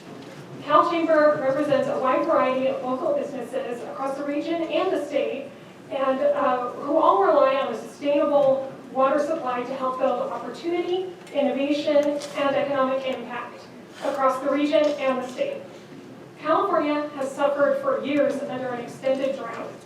Increasing impacts of climate change have highlighted how critical it is to be proactive and creative to secure reliable water supplies. We can't wait for supplies to run out before securing a reliable source.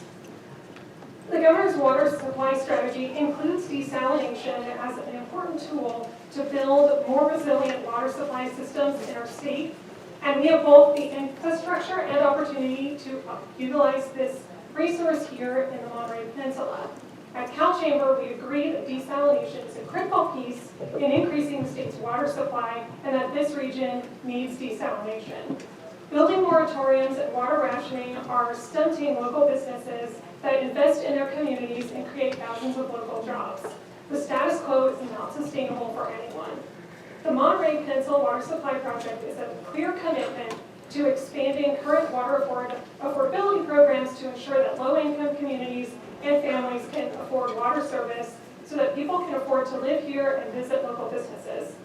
In short, this project is the right design in the right place at the right time, and Cal Chamber urges the Coastal Commission to support the staff recommendation and approve the project before you today. Thank you. My name is Steve Park. I am the president of the Carmel River Steelhead Association. I come before you today in this shirt to remind you of what rainbow trout are. And that's exactly what we're talking about here today.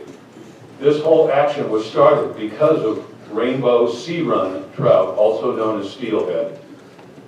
We have done everything we can. We started back in the 90s and got the CDO in place. I could go way off script today because I've been in the room since 8 this morning, but I'm not going to do that. I'm going to go ahead and read what I wrote. I am here today to leave a message to you from the Carmel River and the steelhead fish. And by the way, I couldn't bring any along with me because they're simply not here. The message, simply put, is give us water and we will thrive once again. In other words, build it and we will come. The indigenous peoples of the Carmel River lived in balance with the river and its steelhead populations. We need to do the same. No more overdrafting the river and its underlying aquifer. No more acting like a small coastal river can support many communities. In order to protect the river and ultimately its steelhead, a water source which is fail-safe. That's the word that hasn't been used yet today. Reliable has been used, but fail-safe has not been used. We have to have a fail-safe source that must be developed. The Monterey Peninsula Water Management District's water sources are not fail-safe.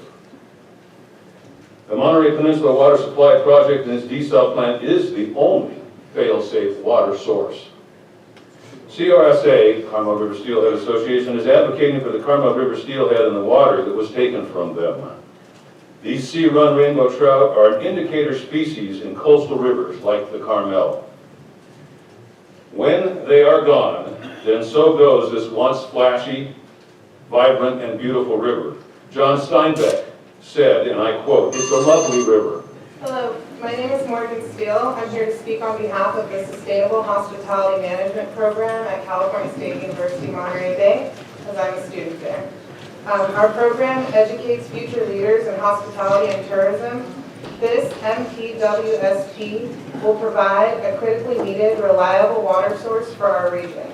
On behalf of the hospitality and tourism leaders of the future, I urge the California Coastal Commission to approve this project to help protect the economy, the economic vitalities of the Monterey Peninsula. The hospitality and tourism industry is the second largest economic sector in Monterey County, drawing millions of visitors annually and generating billions of dollars and thousands of jobs in the region. Decades of drought have created an unprecedented water crisis in our region that threatens these jobs and our local economy. Without a consistent water source, housing and labor shortages continue to plague the hospitality industry while threatening our ability to put visitor dollars and hotel taxes back into the community. This is a comprehensive approach to create a long-term reliable source through desalination, stormwater capture, and water recycling. It will protect the Carmel River ecosystem, supply new water for housing and jobs, and improve coastal access for local communities. The Monterey Peninsula has been in dire need of additional drought-proof, reliable water supplies for over 25 years. There's no time left to wait. Without new water supplies, our region could face water rationing, continued building moratoriums, and a strained economy. We desperately need the California Coastal Commission to approve the Monterey Peninsula Water Supply Project. In 1995, I was the vice chair of the State Water Resources Control Board, which discovered Cal-Am's massively illegal taking of water from the Carmel River. Cal-Am's illegal conduct has not changed. Now I'm the CEO for the Ag Land Trust of Monterey County. We have protected over 46,000 acres of farmlands with conservation easements, and one of our protected publicly funded coastal farms purchased with state funds is the nearest property to Cal-Am's proposed slant wells. Cal-Am has no groundwater rights, yet Cal-Am intends to illegally pump water from beneath our coastal farmlands and increase seawater intrusion beneath our properties. Cal-Am has never contacted the Ag Land Trust because its so-called new and improved project is still based upon its proposed illegal taking of our groundwater rights. Cal-Am's attorney's statements of public outreach are simply untrue. The 8 letters of objection that we've filed with the Coastal Commission over the last 10 years for your administrative record have pointed out that the project violates the California Public Trust Doctrine, it violates the policies of the certified North Monterey County Local Coastal Plan, and it violates the federal prohibitions against mining and resource extraction from the Monterey Bay National Marine Sanctuary. In effect, CalAm is proposing to trade the theft of one water source, the Carmel River, for the theft of another water source, the water beneath our farmlands in the Salinas Valley. The people who are not objecting to this are the ones whose water supplies are not at risk. Please deny this greed-driven project. I'm Rick Hoyer, President of Monterey Peninsula Taxpayers Association. I want to focus on an area that's had little talk tonight, and that's the Seaside Aquifer. Yeah, Paul Bruno speak to it, and others. Seaside Aquifer is already overdrafted and is already endangered, yet that is the solution for every one of the Monterey Water Management District's projects. ASR stores its water there and pulls it out.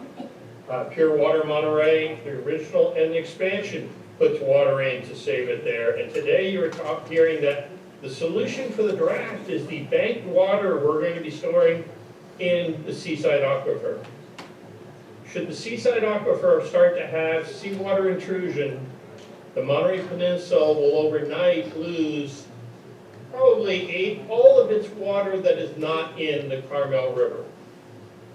That will happen a whole lot quicker than any potential future project to solve new water projects, unless Desal is there to take pressure off of the Seaside Aquifer.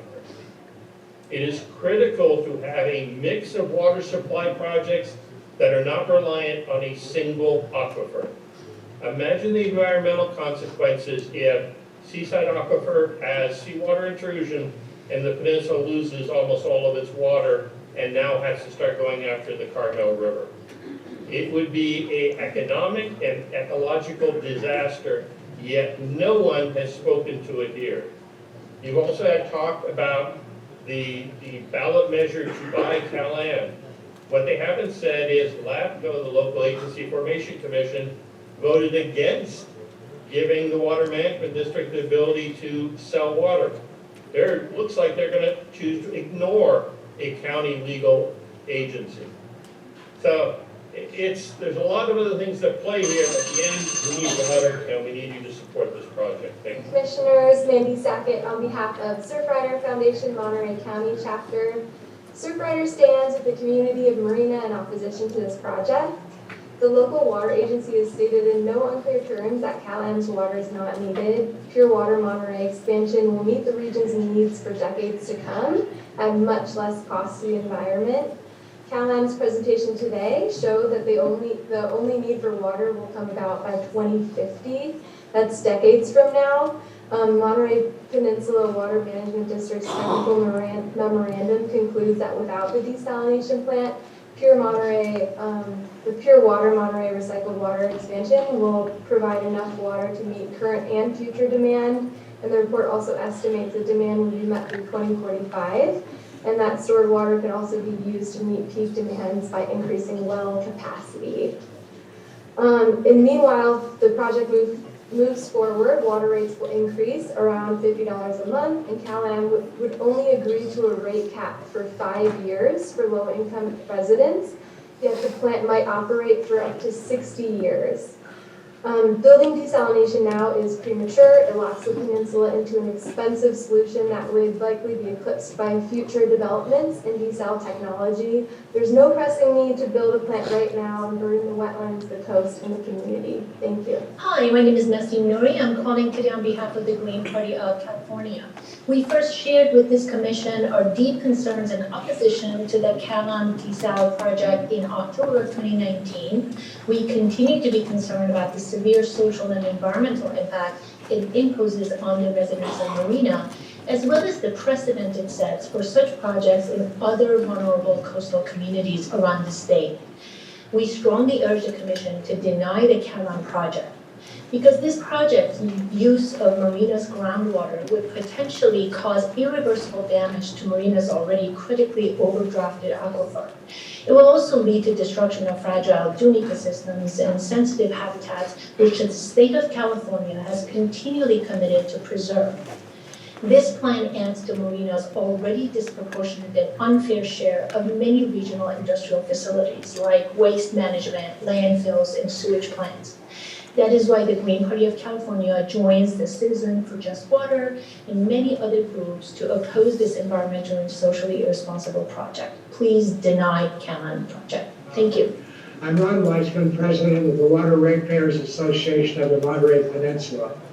In this presentation, I'm going to refer to the acronym for the Monterey Peninsula Water Supply Project simply as the project focusing on the desal component of it, regardless of the plant size.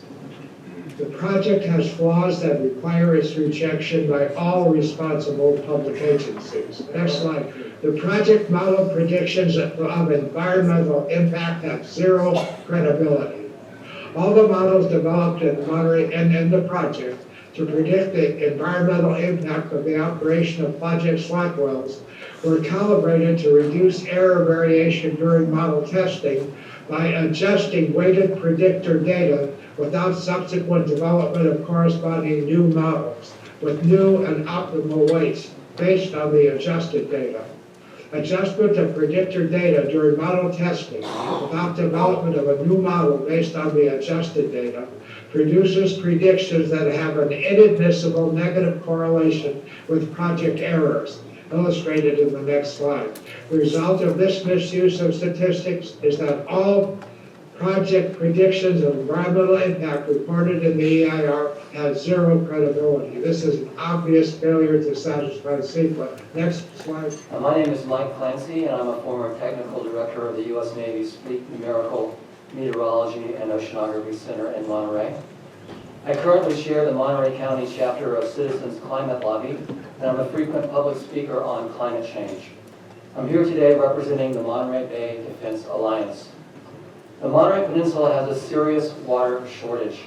This water shortage is a major reason for the lack of adequate workforce housing on the peninsula, which falls thousands of units short of what is needed. As a result, the sustainability of the area's economy is threatened. And this water shortage will only get worse as climate change-driven drought in California continues to worsen through at least the end of the century. California, including the Monterey Peninsula, will need to utilize every available tool to deal with the worsening water crisis for many decades to come. This must include water conservation, water recycling, and desal powered by clean energy. Water conservation and water recycling, though important, are insufficient to address the water crisis alone. Only desal provides a reliable and sustainable supply of water that is independent of drought. Governor Newsom's long-term strategy for dealing with the state's water crisis is laid out in the recent report entitled California's Water Supply Strategy, Adapting to a Hotter, Drier Future. This report clearly identifies desal as a key component in the state's solution for ensuring an adequate water supply, as climate change increasingly robs California of its most precious and problematic natural resource. On behalf of the Monterey Bay Defense Alliance, I urge the Commission to support the Governor's water supply strategy, accept the recommendation of your staff, and approve the Cal-Am desal project. I'm Manuel Pinero. I'm the CEO of Monterey Santa Cruz County Building Construction Trades Council here locally. I'm here today to ask you to accept the staff's recommendation for approval for the Monterey Peninsula Water Supply Project. Our region has done an incredible work on conserving water in the face of long-term drought. Conservation rationing cannot be our long-term solution. This project is a balanced water solution that we urgently need. Part of the project includes top-of-the-line desalination plant. This facility will create hundreds of good-paying union jobs for skilled tradespeople. And those jobs don't go away after the facility is built. They'll continue to operate and maintain the facility as well. Water rationing has created many problems for the economic livelihood of our region. Not only does the project create hundreds of jobs, but will in time build a moratorium for local affordable housing crisis that we have. Please support this local union job. Please support the Monterey Peninsula Water Supply Project. And let's get this thing moving forward. Thank you for your time. My name is Adam Pintritz. I'm the Government and Community Affairs Director for the Monterey County Association of Realtors. The Monterey Peninsula Water Supply Project is the only proposal to provide critically needed, reliable, drought-proof water for our region. I urge the Commission to approve this project. Recurring years of drought have created an unprecedented confluence of housing crisis and water crisis in our region that threaten jobs and our local economy. And we believe this trend will continue or worsen. The historic lack of water has resulted in a building moratorium, as you know, exacerbating our housing crisis in our region, increasing the cost of housing, and forcing workers to drive long distances between jobs and where they can afford to live. The cost of this water-constrained housing deficit is disproportionately borne by our most vulnerable and disadvantaged populations, working families, and persons on fixed income. Traffic congestion, air pollution, and road degradation are unnecessarily worsened by the lack of housing, a result of insufficient water for decades. The Monterey Peninsula Water Supply Project is part of a comprehensive approach to create a long-term reliable water source through desalination, stormwater capture, and water recycling. It will protect the Carmel River ecosystem, supply new water for housing and jobs, and mitigate harmful seawater intrusion by recharging the aquifers that we have begun to rely upon too heavily. The Monterey Peninsula desperately needs this additional drought-proof and reliable water supply. Further delay has incalculable economic impacts on our region and worsens the housing supply and affordability that has already been identified as the biggest problem in our region and across the state. Without new water supplies, our region will likely face ongoing water rationing, continuing building moratoriums, and preventing sorely needed housing inventory, and continuing to strain our economy. We ardently urge the California Coastal Commission to approve this project. Thank you. I'm here representing my homeowners association and property owners association. We're Fisherman's Flats homeowners and residents association. We're the only neighborhood association in Monterey that includes all the renters as part of our membership. We're a subdivision that was created in Monterey. We're near the airport. We're the furthest neighborhood, residential neighborhood, as you leave Monterey and head out Monterey-Salinas Highway. If you've driven by our neighborhood, you probably didn't turn off. It's at the Johnson Canyon turnoff. But we're 153 houses with 3 legal senior citizen units. We've been short of water, and as a leader and trying to find water for the peninsula, I was appointed, and I'm going to read this because I want to get it right.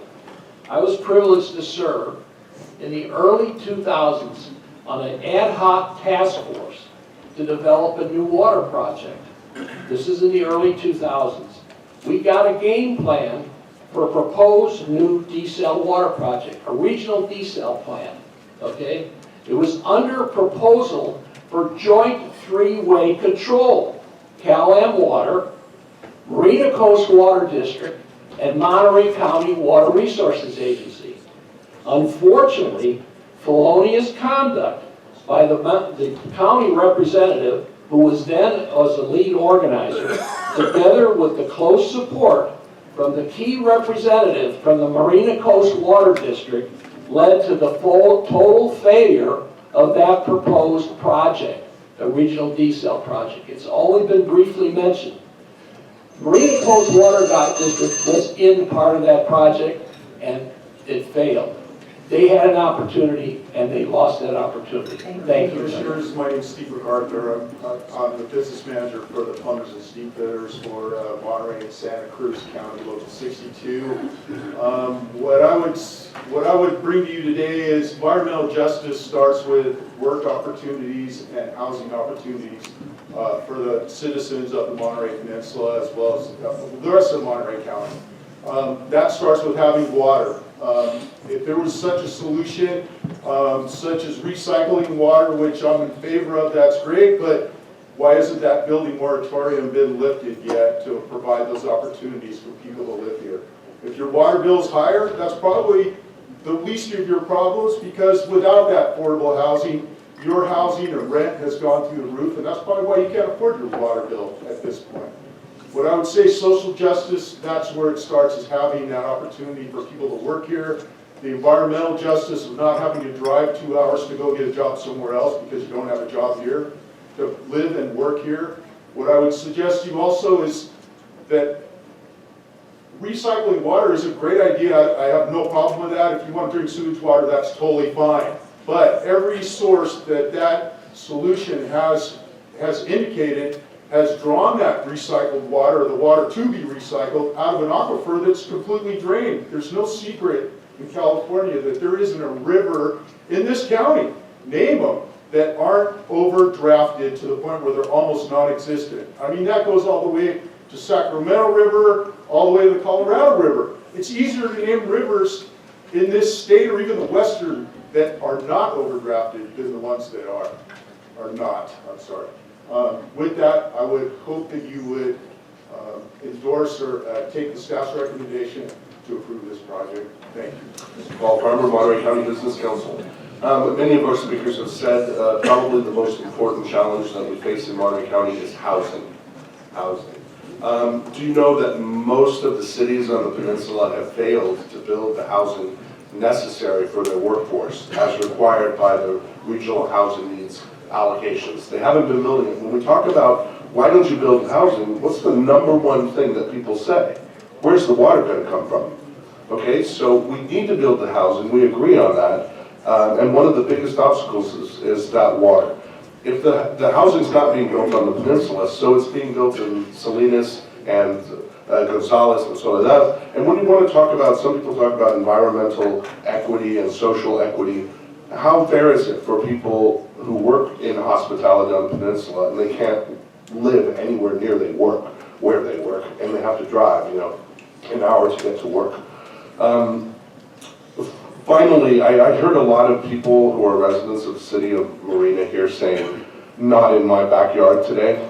But I would argue that when it comes to some of our regional challenges, which includes water and housing, that it is a responsibility of all of us to work together to come up with solutions.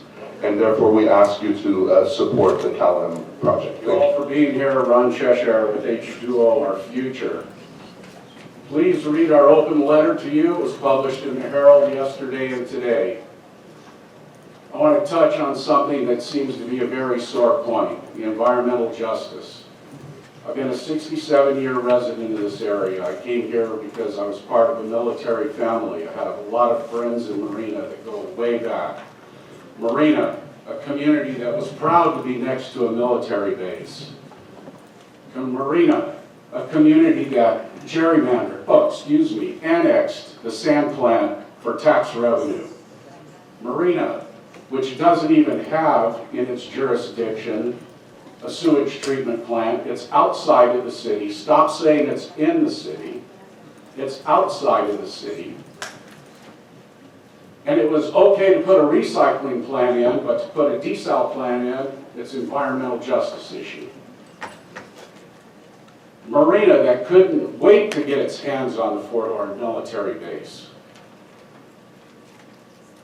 It was a pearl for them. They're going to make a lot of money off of it. You can't have it both ways. They're sitting here saying that, gee whiz, it's an environmental justice issue. But their history is that everything that I've mentioned has been a benefit to them. Now, in our letter, one of the other key points that I want to make is the fact that for decades, Marina residents who have worked on the peninsula or lived or have businesses on the peninsula have suffered. They haven't been able to work there in the numbers that they have. They didn't have the opportunities that they should have had because of the restricted water that we have in the area. And it continues still today. This is an extraordinary issue for the entire community and for us as well. We do not, as a policy, endorse or not endorse specific legislation, but what I can tell you is that well over a third of our hospital and other clinical staff have to drive more than 20 miles in order to get to work, in large measure because of the difficulty for workforce housing. We know that water and access to water is an impediment to a robust infusion of workforce housing, which we are borderline desperate to see happen in this community. Concurrently, we deal with a wide variety of social determinants of health that impact public and population health. whether it's food insecurity, insecurity around access to healthcare, to medications, economic insecurity around healthcare health insurance, inability to pay for proper healthcare. Frankly, the last thing we need is water insecurity as well. So my personal hope is that you as a board will accept the recommendations of the staff and do whatever is necessary to provide stable, safe, clean water sources that are prevalent to allow for the kind of housing growth and removal of yet another kind of insecurity that would impact the public's health. I'm Kim Stemler, speaking on behalf of the Monterey County Vintners and Growers Association. We represent the county's wine growers and winemakers. We support the staff recommendation. The water shortage in Monterey County is a complex issue, as we've seen by the differing science, facts, projects, and opinions offered by neighbors. And I want to remind you, we are all neighbors, wanting something that's similar at the end. The solution requires multiple sustainable solutions, including aquifer storage and recovery, recycling, and desalination. Limiting water alternatives and potential supply is a social equity issue that unfairly treats the workforce in marginalized communities. The lack of water impedes the building of affordable housing for people who work in the area, who serve all of us. Some employees would work to move from the area enduring long, costly, and environmentally damaging commutes. This issue is not only domestic use, but it's also commercial. Recently, a property in the City of Monterey that would have been ideal for a winery tasting didn't have enough water credits to allow that use. We're all creating the future now. We should invest in a multi-pronged approach with both public and private sector investment to create a prosperous and sustainable future for every single person in this county. I also own a home recording and support the staff's recommendation. Thank you. Michael Bear. Thank you, Mr. Bear. You know, since in the last 11 months, we're not overdrafting the Carmel River. After 27 years, we're not overdrafting the Carmel River. And that's thanks to the hard work of public agencies and the citizens who have been, conserving. All right, I want to pull your attention to this slide. Hopefully you see it on your screen. This shows the slant wells.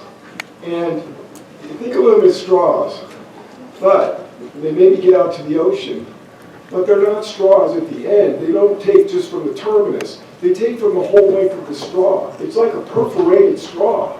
And so if you imagine them drawing water, they're drawing all that water off the land. So I am sorry, Mr. Lester, but it is not underneath the Monterey Bay Sanctuary. It is a land that is coming from the aquifers underneath the land. And you're wrong about that. And what if you're wrong that you're not harming Marina? What do? Mothball $1 billion desal plant? What do we do if you're wrong? Mayor, members of the commission, I'm actually reading a statement from retired Congressman Sam Farr. Dear members, I support the staff recommendation. I served Monterey County for 44 years in elective office at the local, state, and federal level. The special districts of the Monterey Peninsula all talk about the need for affordable housing, but have neither created new water supplies nor earmarked water for affordable housing. CalAm is a private utility and the only entity with the financial ability, knowledge, and track record of producing and distributing potable water on the Monterey Peninsula.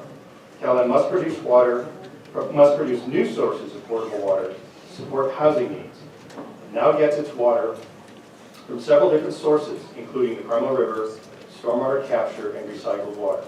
Given the imperative to reduce pumping on the Carmel River, saltwater conversion is the only way to produce reliable drought-proof water supply, thus this project before you. Without sustainable water supplies, the much-needed housing has no chance of being built. New supplies of potable water are needed. Thank you. Thank you. Mike LaBar, Mayor of King City. Thank you, Commissioners, for this opportunity to speak in support of staff's recommendation and much-needed new source water. Monterey County has done a great job in reducing water use and recycling and reusing current water. But it is crucial to complement and enhance those efforts with reliable drought-proof new source water. New source water allows new affordable housing, and new affordable housing allows people to live close to where they work. And when you live close to where you work, you're not in your car commuting, And when you're not commuting, you're reducing emissions, meeting multiple state and local goals. But most importantly, you have more time with your family to be at school functions, be at their games, recitals, and plays. Drought-proof new source water is vital to ensure children and families have a water-secure future. And new source water is a regional solution for a better future and higher quality of life. I urge you to vote in favor of staff's recommendation. Thank you. Thank you, Commissioners. My name is Chris Lopez. I'm a Monterey County Supervisor representing the 3rd District, primarily known as the salad bowl of the world. We're proud of that moniker. And that means that we're the ones producing the food that's also dependent on that water that everybody is talking about someday, perhaps being part of other recycled waters. But remember that we have a demand from the GSA, the Groundwater Sustainability Act, to become sustainable on our own end. So I'm hoping that you support staff's recommendation today, understanding that those new source waters will reduce reliance on water from the Salinas Valley leaving our basin. I get that it's recycled after use, but we do have additional needs in the future on our side of the hill. It's time to allow people to live where they work. It's time to give people that opportunity, and reducing the time on the road, giving them quality of life only comes when we produce water, which this project does. So please support staff recommendation. Thank you. My name is Medina Dirksen. I am 13 years old. I was lost before you when I was 9. I live in Marina. I've joined people in my town, talking to my neighbors and my friends about things that matter. Having safe, clean water is one of them. I'm just a kid, but I worry about my future. You have a decision to make today. For me, it comes down to why Marina. Why a project that threatens the safe water as I have now? The delicate environment is continued to ignore. The carbon emissions I'm going to breathe, along with the smell of the dump, I am unfortunately getting used to.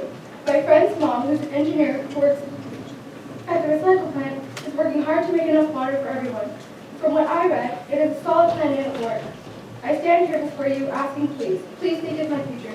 Pick a better plan. Thank you very much. Hi, I'm Viviana Dirksen. I am 13 years old. I was 10 years old when the discussion and adjustments of CalAM's environmental interest was being negotiated. Ultimately, CalAM's application was pulled from the suit. Speaking from a personal experience many others and myself share, I demand that the environmental wellness, beauty, admirable wildlife, and imperative factors to the very existence of Marina's coastal area is protected and taken into account. I am the future of Marina, and I am the generation inhabiting it for as long as I need to. If I live in a community which has been unfairly robbed and taken advantage from, my view and quality of life living in Marina will be polluted. If a corporation's desires and overall selfish and self-centered decisions are pursued, it will truly demonstrate the true intentions the Commission values, contradicting what the state stands for. I speak for the future. This state stands on justice, also while being one of the most scenic destinations nationally. My name is Christina Medina Dirksen. My daughter is Maria Kofi. So I'm her mother. I'm a wife of a firefighter working down the street from us today, and mother of these three girls, one who created this sticker. First, I just want to make clear to you that Marina is not against desalination. It is not. It's just a matter of we are against this desalination project, in part because it's being thrust on us with our destiny decided by other interests. The applicant would like you to believe that this project has broad support, but unfortunately it doesn't. Misinformation and fear has been spread within the most vulnerable communities in Monterey County, and I'm extremely concerned about that. I'm the only elected Latina council member on the peninsula, and I've talked to friends in Castroville who've been asked to speak before you today. Our communities are, and they've declined, our communities are being pitted against each other. Castroville promised water, seaside. Commissioners, my name is Michael Kennedy, I'm a resident of Marina. Please consider that this project involves the most significant environmental justice concerns the Commission has considered since it was adopted as policy in 2019. Denial of the CalAM slant wells and desalination project will be a bellwether decision of the Coastal Commission's environmental justice policy. The slant wells in Marina are a textbook case of what environmental justice is intended for. I think it's fair to ask, why have an environmental justice policy on the books that's not implemented? The pure water Monterey expansion will provide more than sufficient water to meet demand for the next 30 years at exponentially less monetary, environmental, and social costs. Hi, my name is Jeff Markham. I'm a resident of Marina, and I'm here on behalf of my grandsons, Logan, who's 7, and Griffin, who's 4, who are not rich and who are not powerful.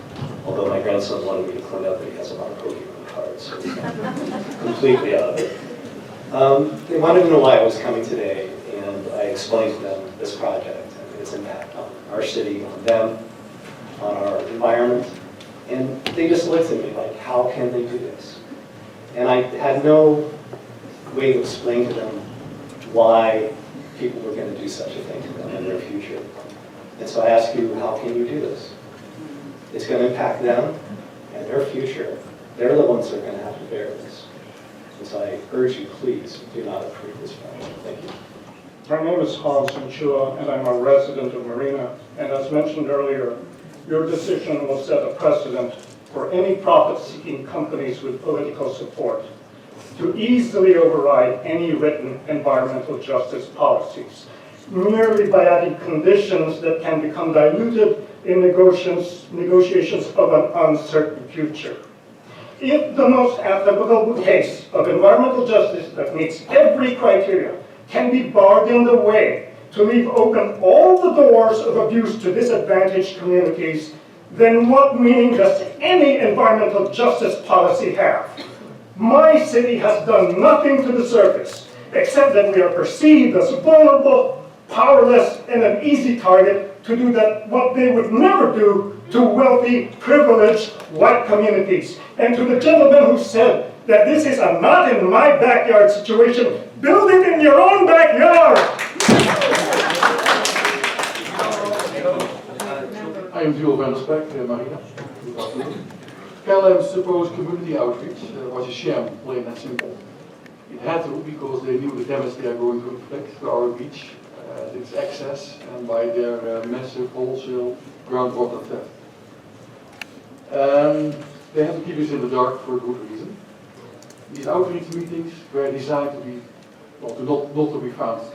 They were they were on short notice, the wrong times were given, they were tucked away, and they were mostly outside the Marina itself. They were only providing shallow information. They were providing rubber duckies though, but they were hardly attended.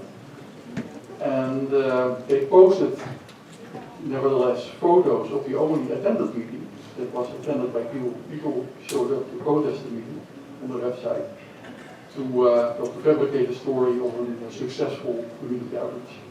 So you can never trust Callahan. Thank you. Good evening. My name is Lisa Vandersbeck, and I'm a resident of Marina. We do not need this project. If Marina had brought in a desal plant to Monterey and said, hey, we're going to build this here, and all the water is going to go to us, none of it's going to you, we would say that's absurd. So why is Callahan, that doesn't even provide water for the city of Marina, trying to do the same? I do agree that we do need other water resources that could be more sustainable. But unfortunately, how it stands right now, that's not it. Please, can I thank you so much. Margaret Ann Copperville, Marina, please do not prolong what is the most egregious case of environmental injustice this commission has ever known, according to Jack Ainsworth. Already costing the city of Marina $8 million. We want relief. We want justice. Deny the CDP. CalAmp cannot obtain water rights or satisfy all conditions. Its 4.8 MGD project is not PUC approved. This politically biased staff report omitted the most important supply and demand reports, meticulous professional studies that prove beyond doubt the pure water Monterey expansion is the feasible alternative that complies with the governor's mandate to recycle all possible water resources to potable standards, has solid public support, and no adverse environmental injustice issues. Commissioners, do not punish us for complying with the governor's mandate. We've suffered enough. Please deny the CDP. Thank you. Thanks, George Wright. You've heard a lot today of competing information on both sides or multiple sides of every argument. Some of it's absolutely false. Some of it's exaggerated. A lot of it's just hypothetical and speculative. why don't you delay this decision until you can get some real information from sources that you trust? If you don't trust the sources that you've already heard from today, and I sure don't trust a lot of them, why should you? And it's been contradictory. So I would say, please, delay this decision until you get some real information. It's only months away. And then you can visit this before. All your special conditions can still apply. And maybe change. But what you have is a staff report that's cherry-picked information they want you to get, and cherry-picked information they did not want you to get, which was excluded from the report. I just don't think you have a full report before you that's legitimate, because the pressure that's been put on you by outside sources. My name is Gary Curcio, and I'm a 25-year Monterey County resident. We continue to hear claims of harm to the underserved of Marina if this desal project is approved. They say that social justice must be served, and I agree. But what about equitable justice? The City of Marina continues to build and grow with new million-dollar homes and hotels, including the Dunes Promenade project, and Campus Town alone is nearly the size of Castroville. And by the way, this is all good. It just contradicts the picture that some in Marina would have you believe. Speaking of Castroville, the community and its many underserved residents are suffering real social injustice due to lack of water. There's not enough water to support the CSIP in stopping seawater intrusion.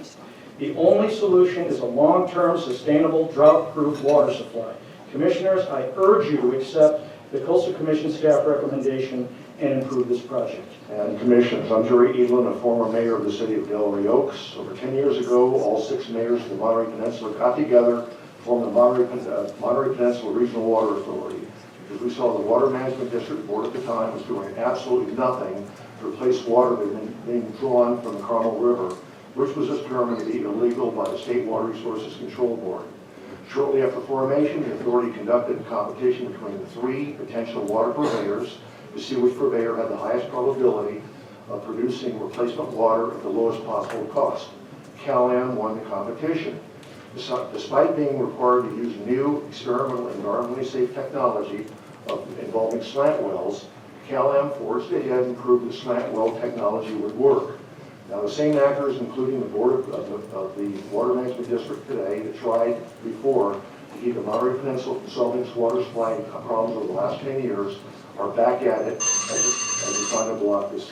Please approve your staff's recommendation. Good evening, Commissioners. My name is Bonnie Adams, and I'm a longtime resident of Cornell and the past executive director of NCHA for 22 years. In those years of working with hospitality frontline workers, it became all too apparent that there was a drastic shortage of affordable workforce housing that would allow employees the ability to live close to their jobs. The situation has pushed workers further away, creating unacceptably long commutes to and from work, additional gas expense, and time away from family. Affordable workforce housing cannot be remedied without a long-term, sustainable, drought-proof water supply. Therefore, I urge you to accept the staff's recommendation and approve the Monterey Peninsula Water Supply Project.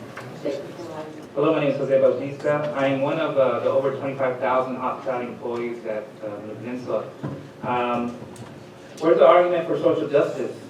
It should go hand in hand with environmental justice. And if anyone really cares about disadvantaged communities, does the Monterey Peninsula water dump waste dump treated water into the seaside community aquifer? We don't dismiss the environmental justice. It is hypocritical to say that environmental justice relates only to desal projects. It's nice to drive to Marina and see that housing that I can't afford, to spend extra time to commute to my home and to work, and having to work 2 jobs to be able to afford to live in this area. We do need affordable housing for the workforce, especially for these hospitality employees that we're the second biggest industry in the area. Please move forward on this project. We need it. I'm Tammy Jennings, code official. If Cal-Am is allowed to build their desal plant and my water bill increases by 50%, I will have to choose between eating and buying water. Cal-Am is an investor-owned desal.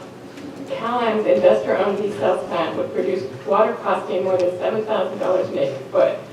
No one should be allowed to make a profit on something we all need to live. In 2015, my average water bill was $21 a month, and now it's over $40, with no increase in water use. And I am on Cal-Am's low-income assistance program. I received $13.12 last month, and yet my bill was still over $41. I have replaced every appliance in my home, from toilets to washing machine with low flow devices, and have only watched my water costs increase. I live on a fixed income. Calam's small increase of only $10 a month would last only 5 years, and then increase to 50%. My name is Kenny Acevedo. I'm a long-term resident of Marina. I'm extremely disheartened and infuriated by the staff's recommendation for approval despite blatant documented environmental injustice issues and extra harm. The conditions imposed are inadequate in that they give too much credit and too much deference to the promises of a for-profit corporate company that has historically exploited, mismanaged the extraction of water despite state agency oversight. Most upsetting to me are conditions 16 and 17, which are inadequate and do little or nothing to mitigate the tremendous harms and indignities imposed on our community, including the irreparable harm of displacing low-income people of color in our region. I find condition 16 particularly inadequate for two reasons. It's premised on CalAm enrolling low-income residents in an assistance program, a program that it has failed to adequately enroll people in. Hi, I'm Kate Mulligan. I'm a resident of Seaside and I represent my block. I went around collecting signatures and pretty much 98% signed up for no CalAm. Everyone agrees we need improved water management, but who do you trust? I know who I don't trust, because I'm drowning in water bills and propaganda that I'm actually paying for out of my own pocket. And I just heard that they're going to give us $1 million to make our own decisions about things, little things about water. That's our money that they're giving back to us. I do not trust them. Really? That's how sick this whole thing is. Unfortunately, these offerings do not reflect the reality. How many more times will CalAm be called to account for stealing one community's water for another before you realize they cannot be trusted? If these businesses are getting so much benefit, perhaps they should pay more taxes that pay off some of the water. My name is Troy Ishikawa. I'm a third-generation Monterey County resident. When Measure J buyout of CalAm was voted in by the Peninsula voters, they experienced CalAm as a bad player. Peninsula residents suffered outrageous, expensive CalAm media campaigns and used political clout behind the scenes to influence 3 local governmental bodies. Here in Marina,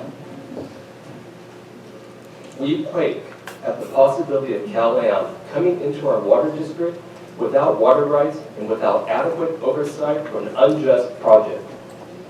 And during the planning phase of CalAm's project, CalAm avoided any outreach to Marina's residents. With citizens who opposed their project, manipulated scientific outcomes by misrepresenting conclusions, found administrative loopholes, bypassed local governmental bodies, and disseminated outright lies to the public in the service of aggressively getting their way. Anna Thompson, Cornell. We don't need CalAm's costly Desal plant. Pure Monterey water recycling facilities are not producing sufficient water to allow CalAm to stop its illegal overdrafting of the Cornell River. The expansion, which CalAm has obstructed for several years, will provide enough water for housing and job growth for more than 30 years. It's CalAm that is stopping us from having the water. The staff's recommendation to approve CalAm's Desal is based on the typically flowed water supply and demand forecast, which was submitted by CalAm, but did not include the Peninsula's Water District and Marina Coastal District that challenged those findings. And this is not acceptable. My blood pressure is very high. All these business people talking about having water. Thank you. I'm Phyllis New York. I'm a former member of the County Water Resources Agency Board of Directors. A lot has been said today, but the key facts are this. There are serious questions about the adequacy of source water for pure water Monterey expansion.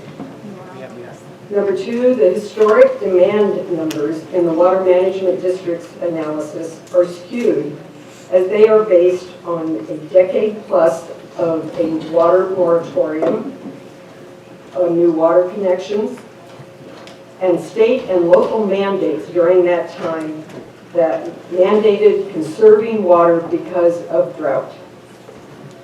Your staff has been diligent in examining this project. They conclude that Pure Water Monterey expansion is not sufficient. We need an adequate, resilient, drought-proof source. You can trust your staff, and please approve the project. Thank you. My name is Mark Kelly, and I live in Monterey, which is a next-door neighbor to where you are today in Salinas. I support strongly the staff's recommendation. Clearly, testimony today has shown that the source waters for the expansion, the dependability of them is in question. When we take into account SIGMA requirements, which was discussed with you earlier, to reduce groundwater pumping and increase use of recycled water for crop irrigation in the Salinas Basin, water from all sources to support the dependable expansion of Pure Water Monterey just is not there. Agriculture and hospitality are the economic foundation of Monterey County. Ag needs the rest of the recycled water, again for SIGMA, for the next 20 years. And the basin needs a drought-proof water supply. Monterey Peninsula, Castroville are winners with the water supply. The Salinas Basin is the winner by keeping the recycled water. It is truly a win-win for all of us. Thank you. My name is Catherine Avila. I'm a third-generation Monterey City resident and a supporter of the proposed desalination project. The State Water Resources Control Board's cease and desist order is detrimental to our community. It includes a moratorium on new water connections and limits water use for existing connections. Housing production has ground to a screeching halt in many areas as a result. Many people struggle to live in the area due to lack of housing supply and the resulting high housing costs. We need a reliable, long-term water supply so that the cease and desist order can be lifted and healthy economic growth can resume. The water issues in the area, quite literally, are older than me. We have skipped at least an entire generation's worth of normal economic growth due to limited water supply. For the welfare of my generation and future generations, please approve this project. Thanks. I am Judith Perez, Executive Committee Member to Sierra Club Ventana Chapter. We thank the Commission for your commitment to preserving our beautiful coastlines, but must state that we are extremely disappointed that the previous recommendation for denial has not been maintained. The Sierra Club has long held that environmentally damaging projects should not be systematically placed only in disadvantaged communities of color. CalRAM's project simply bypasses the needs of Marina's residents, endangers the stability of water in Marina's future, and forces upon them yet another industrial facility on top of 5 existing ones. All too long, our society has engaged in systemic racism, and this project is a prime example of it. We urge you to right the wrongs of history and deny this ill-advised project. Thank you. Yeah, my name is Wesley Hay, and according to your staff, CalAm proposed project will be sited in part within the community of Marina, which is not in CalAm's service area, but would be burdened with the adverse coastal resource impact as you discussed above. Marina is already disproportionately affected by several other industrial uses, including a regional landfill, regional composting facility, a regional sewage plant, a municipal airport, a contaminated site listed on the U.S. EPA National Priority List, and the CEMEX sand mining facility now scheduled to close. I am a little bit confused, and I don't understand how you can say this in your report and then turn around and... Liam Hostrop, Jennifer. President Marina, anyway, I've hiked that stretch 2 or 3 times a week for the last 16 years. And the beauty, peacefulness, and wonderment of that seasonal changes are hidden from most. But it's breathtakingly beautiful. Protecting and expanding this extraordinary area with recreational rather than industrial values would benefit the City of Marina, its residents, visitors, and tourists. Variety of healthy ecosystems that rim the Monterey Bay here should be accessible to all, without the blight of a 30-plus acre industrial facility in the midst of a natural paradise. Everybody says it's regional. This is not a regional project. Please stop.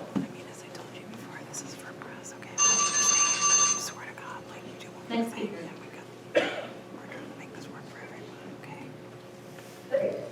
Hi, my name is Jennifer Shum, and I'm a resident of Marina and a lifelong resident of California. My husband Anthony and I moved here about a year ago, and we were drawn to Marina because we love the small town feel and its beautiful sunny beach. We bought our first and forever home in the Desal roots. We're very concerned about the harm and wonderful views in the city and in our city, our beaches, and our water are priceless. No amount of money can compensate for irrevocably damaging our natural resources. Please deny how that felt. My name is Skip Kadish. I'm a Marina resident, have been for the last 14 years. I'm a semi-retired college professor with 2 grown sons. I love the outdoors. I love Marina and its diversity. And I walk the Marina beach quite often. I love being lost in nature, watching the birds, hearing the ocean waves. Having a noisy eyesore such as a desal plant would ruin my experience, and it would disturb the environment for more than 14 species of plants and animals. Also, they claim to be harvesting ocean water, and in reality, the way the slant wells are positioned, they would be drawing groundwater for which they have no permit. This is the only source of water for the City of Marina, which derives nothing from the CalAm system. Pure water is the answer. It would be very costly to have a desal plant and independent studies. Commission, we've engaged on these issues for a long time. Remember Diwali 2018 in San Francisco when environmental justice was first being considered? I guess you could say I'm a 6th generation commission attendee. You may not remember me, but I know you cannot forget this community. Most who can't be here today because after waiting all day, they've had to take care of commitments. Please be their voice. Marina has a long history of burdens. Yes, the livestock farms, agriculture, pesticide, military contamination, and other regional operations. I love hearing from the farmers who do in fact use a large majority of the region's water, but we need to hear about the 30 to 50% of everything grown ending up in the landfill. Yep, that landfill that burdens our community. We need to understand why last month during flooding rains, the fields were simultaneously being irrigated with pumped water. Questions perhaps only I will be bold enough to ask. I know you will not forget this community that is more than willing to continue to help solve the region's water issues in an environmentally just and sustainable way. Please honor your EJ policy and please deny this project. Any approved project must be conditioned to be a public company. Thank you, please deny. I'm Brian McCarthy.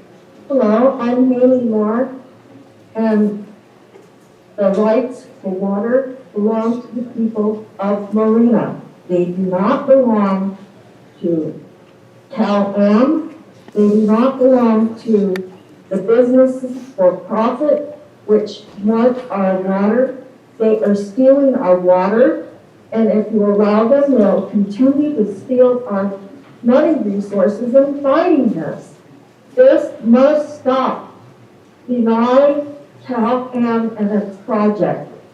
Please say no, because this is stealing from the poor to give to the shareholders that may not even live in California. Hello, my name is Samantha McLeod. My husband and I are homeowners and have lived here in Marina for almost 30 years. For many of those years, we have been concerned about saltwater intrusion of our aquifer. My mother was a CalAm customer, and after seeing how CalAm overdrafted the Carmel River, we are very glad that our community is actively fighting CalAm's attempt to take the water from our aquifer. We are pleased to see how well MCWD has been planning for the future of our area, along with Monterey One Water and Pure Water Monterey. We are not against Desal, but do not support the CalAm profiting. Not this project, not here. Please deny the CalAm slant well project that will harm the home of Marina. Thank you. Peace. My name is Audrey Wilson. I'm a resident of Marina. Disadvantaged communities of color have a deeply felt and well-deserved fear that our communities always become the sacrificial lambs of unwanted projects without our permission or approval. Whatever good land or good natural resources or good beaches you may have, They are subject to commandeering for others' benefit and profit, natural resource extraction, destruction of our landscape. It is happening here in Marina. We had hoped that the principle of environmental justice would spare us. Despite being the perfect example of EJ, in the end, Marina will live up to the usual end story of justice denied if you approve this project. If the majority of you commissioners say no, Marina is spared. To vote for approval with conditions means Marina is forced to spend more money and resources to continually check and challenge talent at every turn. My name is Alex Stewart, and I'm a resident of Marina. I oppose the Callahan desalination slant wells and support the pure water reclamation project. My family has lived here since 1968, and we were so glad to see the CEMEX plant finally shut down and beach restoration listed as one of the conditions. That move will restore all the beaches south to Pacific Grove, as the CEMEX plant was proven to have removed beach sand south for over a century from the bay, not just the immediate site of Marina. To replace CEMEX with slant wells that have a longer lifespan than the projected sea level rise will mean more infrastructure will eventually be sought to protect the wells, and in the process create conditions that create more erosion. Again, I oppose the Callahan desalination slant wells and support the pure water reclamation project. Please deny a development permit for Callahan desalination project. Everyone, my name is Lou Richards.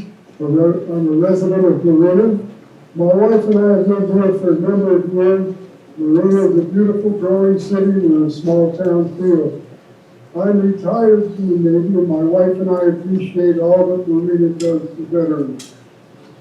Please use your authority to restore the CEMEX site to its former natural beauty so our veterans and everyone can continue to enjoy the recreation our beautiful beaches afford. Please, for the love of God, deny this project. Thank you very much. My name is Jennifer Smith. My husband and I are homeowners, and we've lived in Marina for 18 years. Callahan's slant well desal presents a threat to the groundwater supply for Marina. If our groundwater fails, we would become dependent on Callahan. This project could undermine Marina's locally governed, publicly owned water system, a system which is responsible to us, people who live here. Callahan's water rates are apparently some of the highest in the country. Many in our town are low income. Affordable water is critical for all users. The Pure Water Monterey project is a more cost-effective, better alternative. Please deny the Callahan project. Thank you. I'm opposed to the staff recommendation to approve the desal plant at this time. I'm outraged that this might be approved while the public buyout is still in litigation. I have heard no conclusive evidence that this is needed soon. I'm very concerned about economic and environmental justice issues. It is absolutely clear that it is unclear whether recycle is inadequate and unclear whether or how soon a desal plant might be necessary. With each proposal, Cal-Am has improved its proposal, waiting until the litigation, which has been delayed by Cal-Am, for the proposed buyout. That delay would give the winner of the litigation a chance to improve even more the proposals and what should be done. My husband and I have lived on the Monterey Peninsula since 1995 and support the desalination project. Rainfall amounts on the Monterey Peninsula continue to diminish every year, which requires the need for a drought-proof solution to our water supply. With the mandate to stop extracting water from the Carmel River and zero storage a dam would provide, we have no other option. We are tired of the ongoing conflict between the Monterey Peninsula Water Management District, Cal-Am, Pure Water Monterey, and the continuous drumbeat of naysayers over the past 25 years. The desalination proposal has been studied, debated, litigated, and environmentally assessed to death. It is time to move forward. other arid California communities such as Carlsbad, Desal plant. Yes, my name is Tom Ward, and I'm a full-time resident of Pebble Beach. The business community would claim that a new desal plant would provide workforce housing on the Monterey Peninsula. Well, yes, water is important for housing, but it's certainly not the main reason we don't have affordable housing in Monterey County. 23,000 residential units countywide have been approved and entitled with water. Why aren't they being built? Because land costs are high, interest rates are high, building costs are high, and excessively complex and costly regulations. Virtually all of the proposed housing projects on the peninsula are completely unaffordable for local housing families, working families. And $7,000 acre per feet water isn't going to make them more affordable. Please use the data from our local agencies and also demand the CalAm provide a new for this project before you make a final decision. Thank you. This is Marley Melvin. I'm from Carmel Valley. Pointed conditions show this poorly defined project should not be approved. The Coastal Act does not require special action because powerful for-profit corporations and VIPs are in a hurry. This desal plant is likely to be one they won't want hanging around their necks, so please deny this permit to protect them and us. Our long-term climate outlook is more stable than that for the rest of California, except for sea level rise and storms that could wreck CalAm's pipes. Local agencies plan to build pure water Monterey in just 6 years.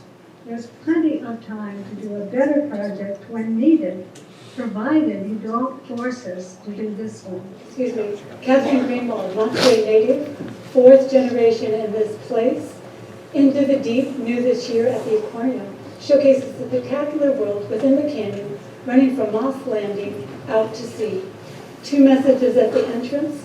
The deep is the largest living space. Most of the deep is unknown. In proximity to the bay, the rich agricultural lands provide our nation with an array of fresh produce. The proposed desal plant is at the interface of these 2 irreplaceable sets of ecosystems. The permit for this application must be denied. New solutions are required. The proposed desal is fraught with harm. It should no longer be considered or permitted for CalAm or any other entity. I urge fairness. It is not okay to allow a small percentage of wealthy individuals to consume large shares of this life-sustaining resource. Adequate water supplies into the future for all stakeholders must address social justice as well as environmental protections. Stacy Taylor, Water Policy Manager at Mesa Water District, in support of staff's recommendation to approve CalAm's proposed desal project for these reasons. First, the water is needed for the region's agriculture, environment, tourism and jobs, housing needs, residents, and disadvantaged communities, which are disproportionately impacted during water shortages. Second, the project is environmentally sound and will use carbon-free energy sources and environmentally protective slant well intakes. Third, the state supports responsible desal. California's water supply strategy highlights the need for desal to create drought-proof water for communities in need. This is a responsible project that will improve water resilience for Monterey Peninsula. Without this project, there won't be enough water. Please approve this project. Thank you. I'm a resident of Marina and a retired school teacher. I love living in this beautiful area near the ocean. Kite flying and walking on the beach and riding my bike along the coast are a few of my favorite activities. As you know, with great power comes great responsibility. The wrong choice could be catastrophic, not just for Marina, but for this whole area. How could it be that your staff report from 2 years ago strongly supported environmental justice? But now we feel we have been abandoned with this new recommendation for approval. Nothing has changed fundamentally, but something has definitely happened. Please vote your conscience and support environmental justice for Marina. Thank you. I am a resident of Marina as well as a student. from CSUMB. Every disadvantaged community like Marina needs a state or federal government agency to protect them from exploitation. With a small budget, Marina cannot stand up to Cal-Am's enormous wealth and continual legal onslaught. In fact, Cal-Am is currently represented by the second largest law firm in the world. Only you have the resources and the legal clout to match those of Cal-Am and American Water. We cannot prevail without you. Please do not let this classic case of environmental injustice proceed. Thank you. And I'm a resident of Marina since 2004. My husband and I moved here from Venice Beach, California, and chose Marina due to its natural beauty and wonderful coastal access. In Los Angeles, we enjoyed a successful public water option, and I firmly believe that this is the direction that Monterey County needs to take. Water needs to be retained as a public resource, not privatized with an organization like Cal-Am. I view Cal-Am as a bad actor. They have not provided enough information for an intelligent decision. I work for an economic development nonprofit and see the daily benefits to the public's well-being with prudent planning. Cal-Am says they have water rights and won't cause harm to Marina. I don't believe it. After we damaged our water, our beaches, and endangered species, saying sorry won't be enough. Thank you. It took us decades. My name is Sherry Adler. I am a homeowner and have built a life here in Marina. As a resident of Marina, I am vehemently opposed to this aggressive assault on our water system, our city, and the Monterey Bay coastline for the following reasons. It puts Marina's future in jeopardy by threatening our groundwater with depletion and contamination. As everyone has described, it is a gross example of environmental injustice.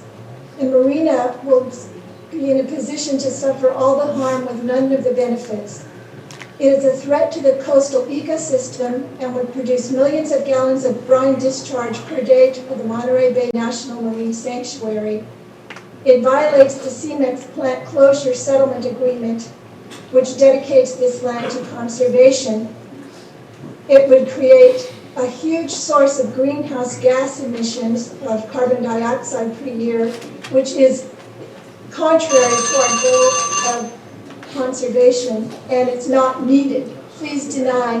Is that all of our concerns are usually turned to conditions, and the California Coastal Commission does not have a record of enforcing conditions. It's a moot point. It's non-existent. The cumulative impact of racial and social injustice is listed on the key issues on the second slide presented.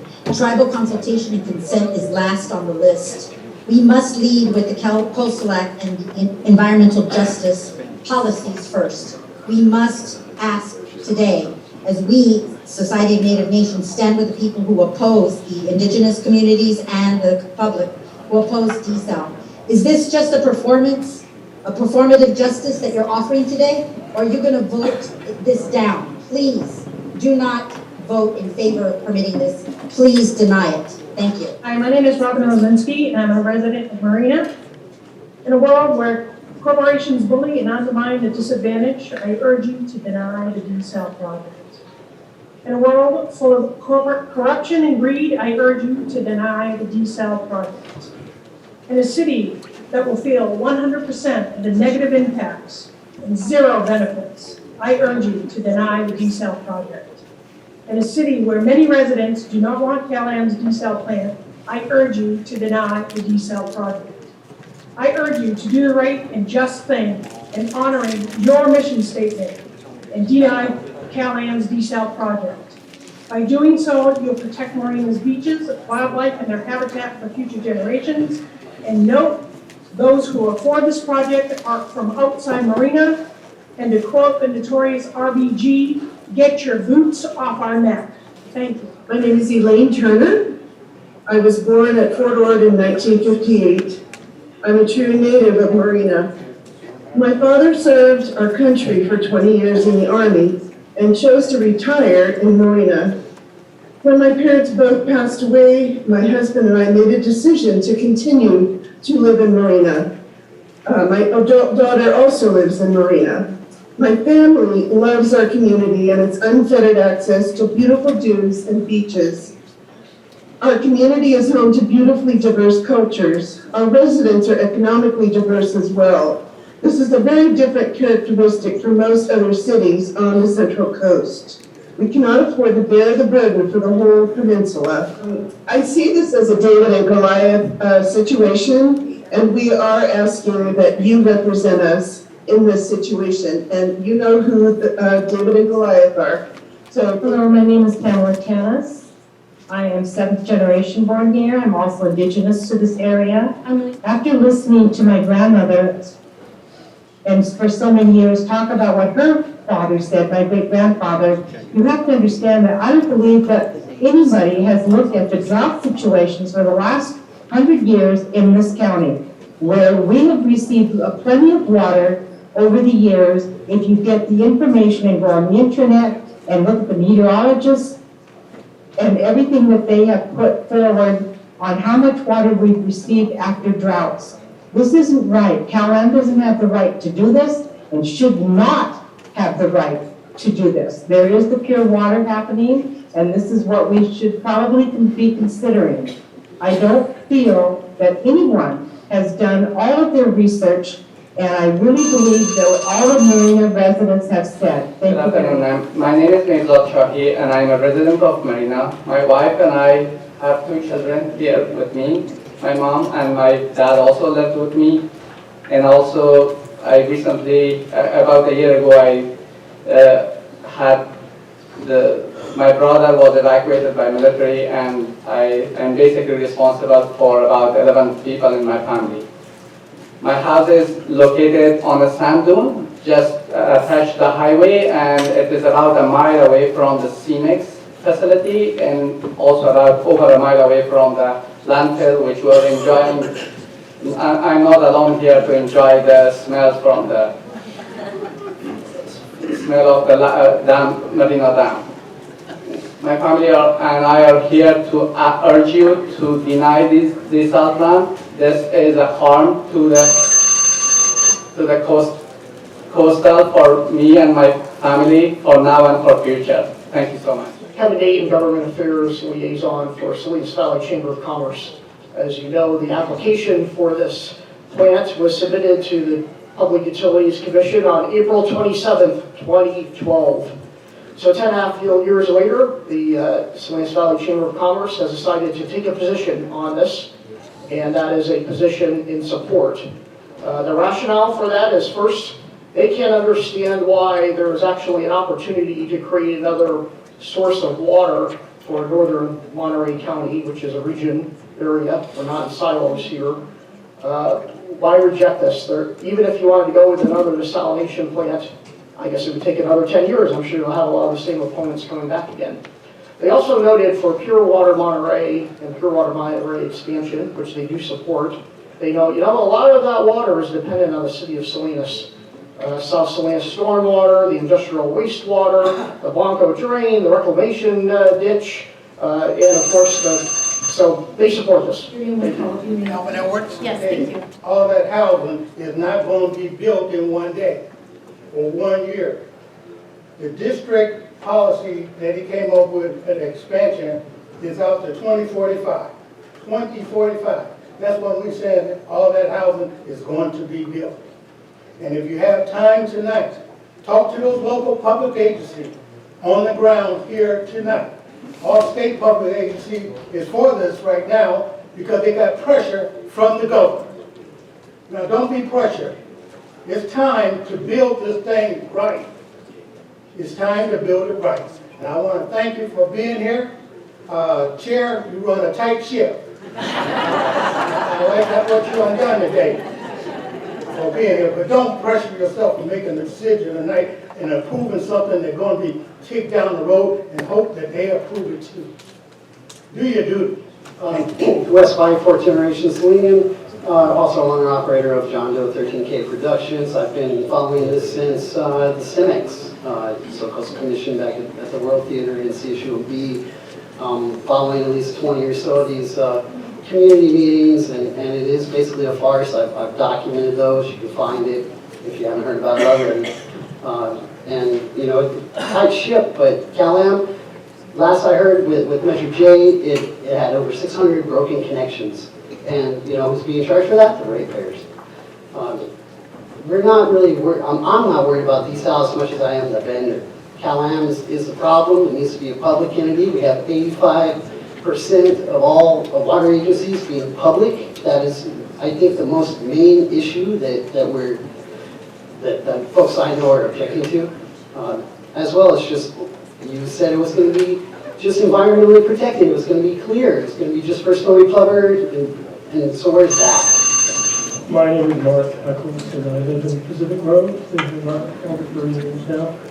I was a former resident of Felton many years ago. I went back there and asked people if they were happy with what happened with CalAm being bought out. And everyone that I spoke to personally said yes. They couldn't understand why that person was paraded before the media. Presently, we have a war going on in Russia, run by a crazy oligarch, and we have this oligarch on the other end of the scale, non-violent, doing one thing to us, and that's assaulting a democracy, assaulting our democracy, just as Putin is assaulting the people of Ukraine. And please deny this. You're about to, if you do approve it, you're making you're siding with the devil, essentially. They cannot be trusted. They are liars, and this is a litany of lies that have gone on, and it's shown up in these reports too. So thank you. Phil Wellman, Carmel. This morning you heard from CalAm, a private water company who has produced no new water in over 50 years, overdrafted our 2 sources of fresh water, and delivered the highest water costs in the state. Now they want to build an estimated $426 million desal. Estimated because they haven't shared the actual cost that will impact ratepayers. 8 years ago, 3 public agencies partnered to create Pure Water Monterey, a regional solution. It now produces 1/3 of our water and has ended the overdrafting of Carmel River. Once completed, their expansion will produce all the water we need for 30 years. You have a choice.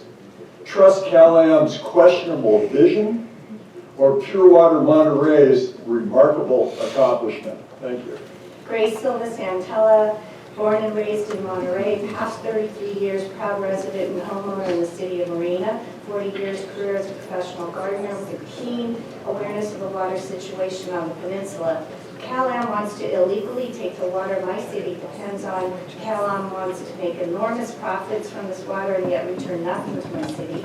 CalAm cares nothing about Marina's beautiful dunes, the endangered snowy plover, or our future as a small disadvantaged city. This application to build slant wells on Marina's coastal dunes would be coming to my beloved city as an unwelcome intruder. The CEMEX property is Marina residents and Marina tourists' first opportunity to enjoy flat and level coastal dunes access. If this application is approved, Marina residents and visitors will need to maneuver around CalAm's slat wells that will be large fenced enclosures.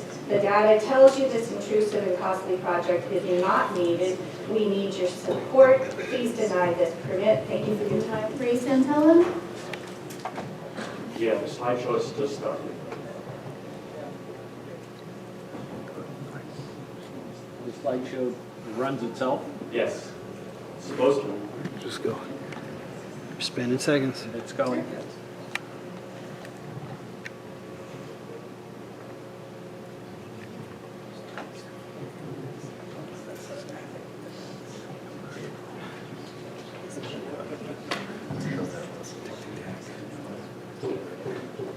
This is not just our backyard, but this is our front yard. This is what we see every day.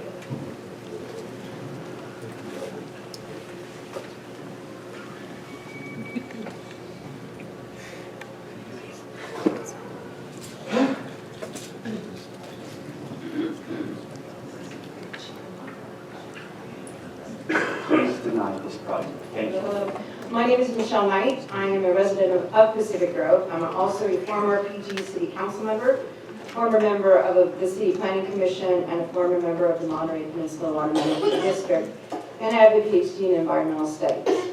During my tenure in each of my political positions, we have wrestled with the issue of a reliable, drought-resistant water supply for our communities.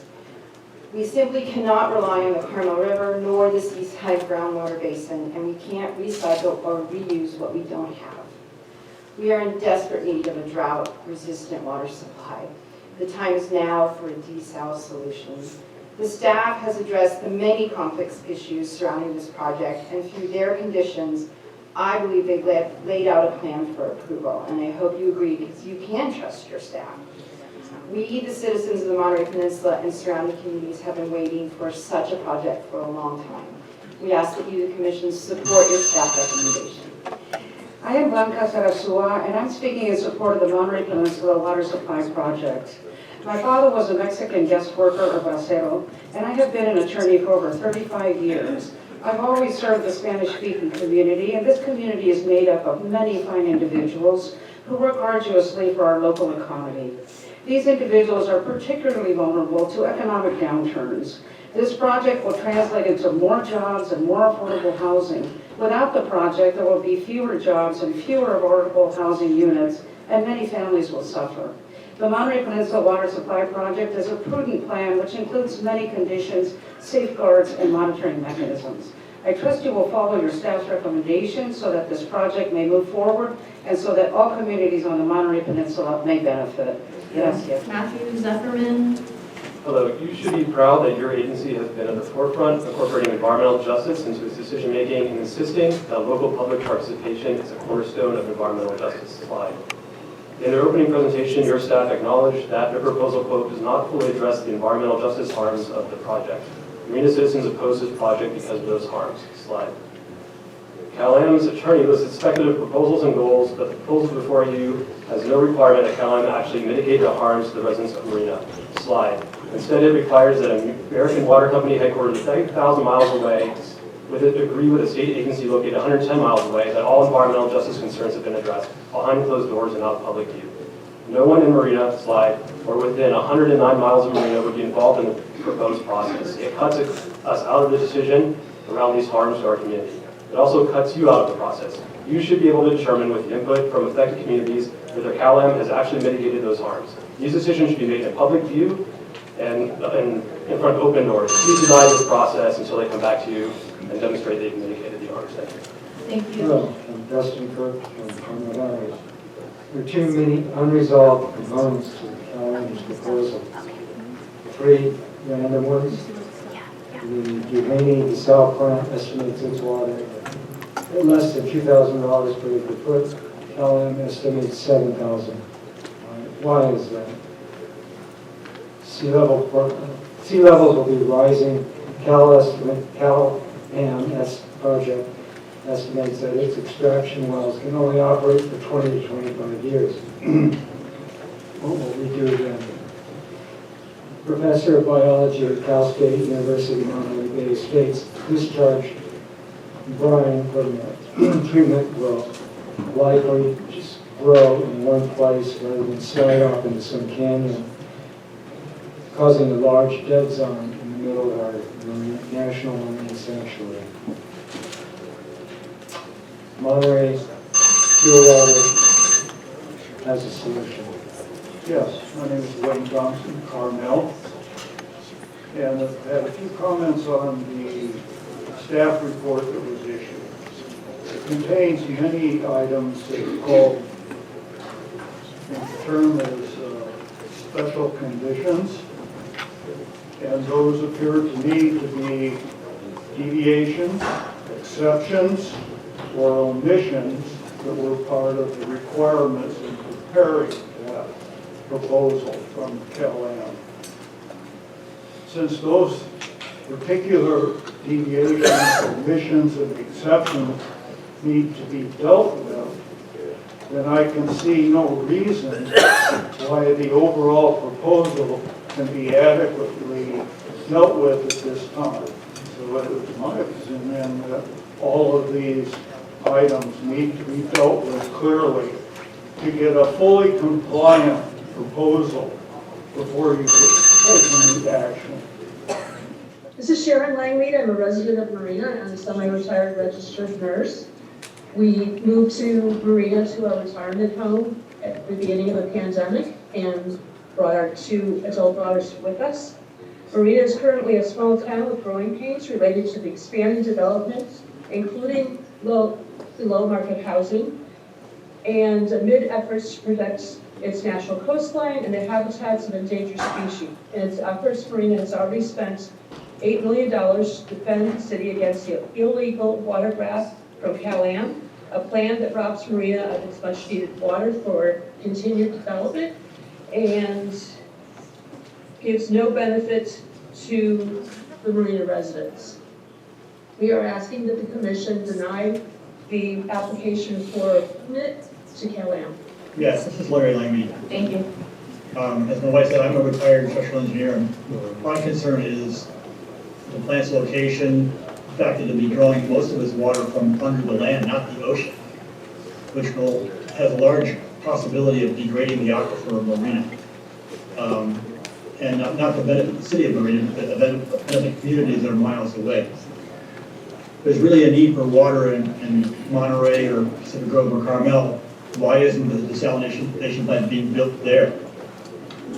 Local utilities here have shown that water isn't needed, and their plans for water reclamation will meet the needs of the communities. CalAm has kind of cherry-picked and adjusted the water demand numbers to make it appear that their desalination plant is needed. I don't believe it is. Thank you, and please deny their application. My name is Stephen Lee, and I've been a resident of Marina for almost 12 years. I'm asking the Commission to deny this unnecessarily expensive and damaging project.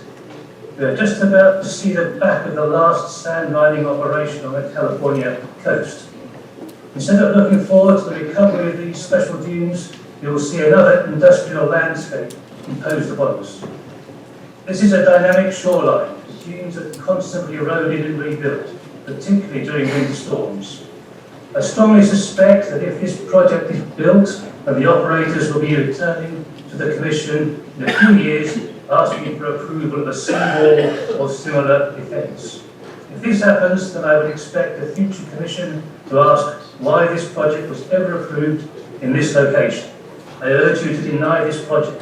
Thank you. I'd like you to consider that there are 24,000 average citizens on the peninsula who voted to oust CalAm, and 22,000 people living in Marina representing unified opposition to this CalAm project. How can you disregard the opinion of 46,000 people who will be subjected to the harms of this terribly flawed project? Can you ignore these people who they understand what the injustices are going to be done to them? Even the ratepayers of CalAm for this water are supposedly benefiting. They don't want this project.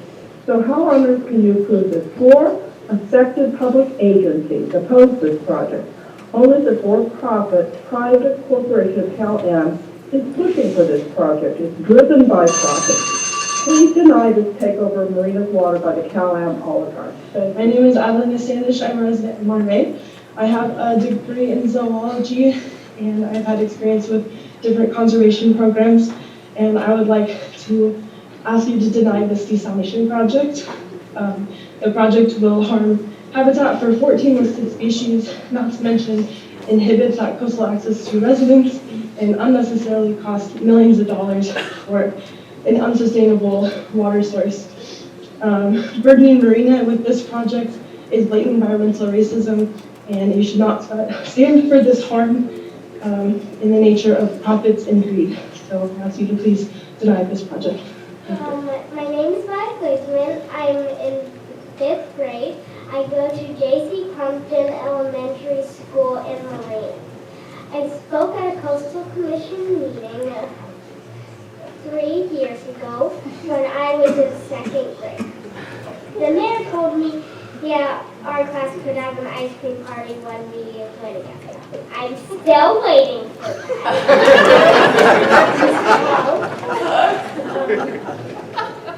This desalination plant solves a problem that does not exist. The pure water expansion will create plenty of water until the year 2050.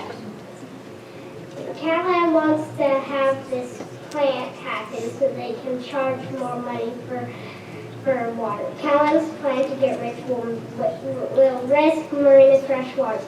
On behalf of all the kids of Marina, I ask you to stop the Coastal Commission to stop CalAm. Thanks. Thank you, Violet.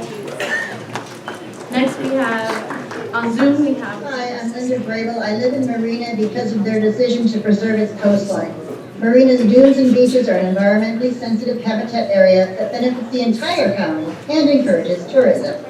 This coastal gem is important for habitat and for future generations. Restore CEMEX. Marina is also disproportionately required to locate unwanted projects for Monterey County due to its cultural diversity and wealth. Deny the CalAm project. New solutions required. Our district's potable water source must be protected and not put at risk for any reason. More efficient desalination technologies may become available when needed. A football field covered in 1 foot of water equals 1 million gallons. This project requires that 4.8 football fields of water be extracted each and every day. That will impact our water supply. Where are other location alternatives? Well, my name is Steve Bravo. I retired in Marina primarily because of the decision they made to set aside this coast as a national preserve. CalAm's proposal to conduct a desalination plant on this preserve is a disgrace. The litter plant in Marina, a region they do not serve when water source within their service area does exist. This is an example of more affluent community not wanting an unsightly water plant in their backyard than our local Marina. I also understand that this desalination plant is not needed for this country. There's no path for that to use. CalAm's proposed plant site will have an expected life of 25 years, not 60 because of high rising seas. This is not permanent nor drought-proof.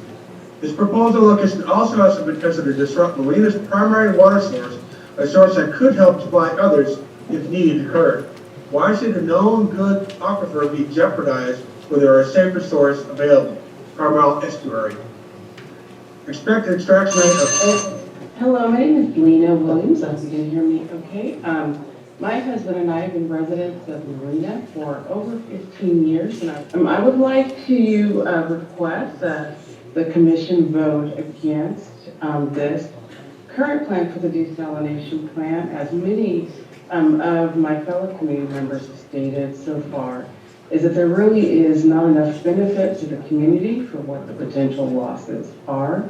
I know that there are other opportunities to continue to go back to look at additional research about other options that are available to us so that we can maintain our coastline, so that we can maintain our beautiful community and recreational centers for our future community members and children as we continue to grow. There's not going to be an opportunity to leverage new homes at any time soon, so let's go back to the drawing board for this one. Thank you. Thanks. Margaret Bonetti. So I'm a former president of LULAC, Monterey Peninsula, former trustee of Salinas Union High School District, lifetime civil rights activist. As a matter of fact, the building behind you is a historical site where Cesar Chavez was incarcerated by special interest, and I stood hand in hand with my father as a child, fighting interests just like this. And it's only telling that we should be here today. You know, my father was also the plaintiff to outlaw the short-handled hoe in Cortito in the state of California. All of those environmental justice provisions that are put in by the legislature are so fitting for this community. Do not believe the special interests who would have you believe today that all of a sudden they're environmental civil justice warriors who care for the very poor in the peninsula. We know that the wealthy outlive those that are impoverished. We see that all the time. Marina is not a city of NIMBYs. They have all of these projects right in their front yard, and yet CalAm would have you park a Cadillac of a behemoth of a project in their front yard in the Marina. Thank you. Please deny this. Thank you. My name is Edwin Lee. I live in Carmel Valley. I moved in there in 1973. Lived on the river most of the time. Was the CEO of a high-tech company for 16 years. So I'm taking a management perspective, which is help reward CalAm for manipulating the water shortages and degrading Carmel Valley, when a good management would have done a much better job. They would have had this proposal there 15 years ago when it was really short, instead of today when we have some breathing room. And Of course, the motivation is probably the threatened takeover. You're really just approving a 5-year monopoly on the ability to start the project. They can mess around for 5 years and you can't do anything about it. If CalAm controls the Desal project, it can use our money and the middle finger that it's been giving regulators for the last 15 years. Thank you. Next speaker, please. That was the only game in town. Sir. Hi, I'm Cheryl Casey. My husband and I retired to the Marine community in 2016.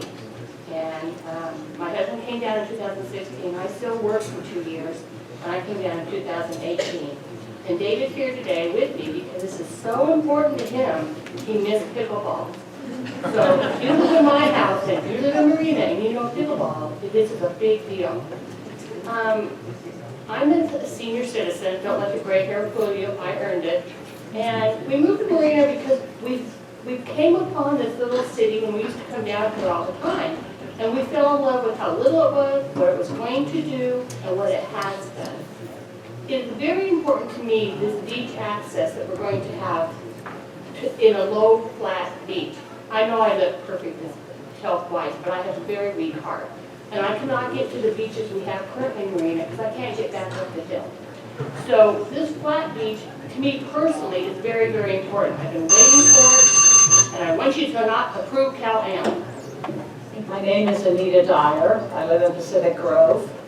And I'm hearing a lot of support today for a desalination plan. I'm opposed to this particular proposed plan. It's poorly conceived and it's poorly cited and it's outrageously expensive. Any desal plant should be publicly sponsored, regional, and cited for minimal impact.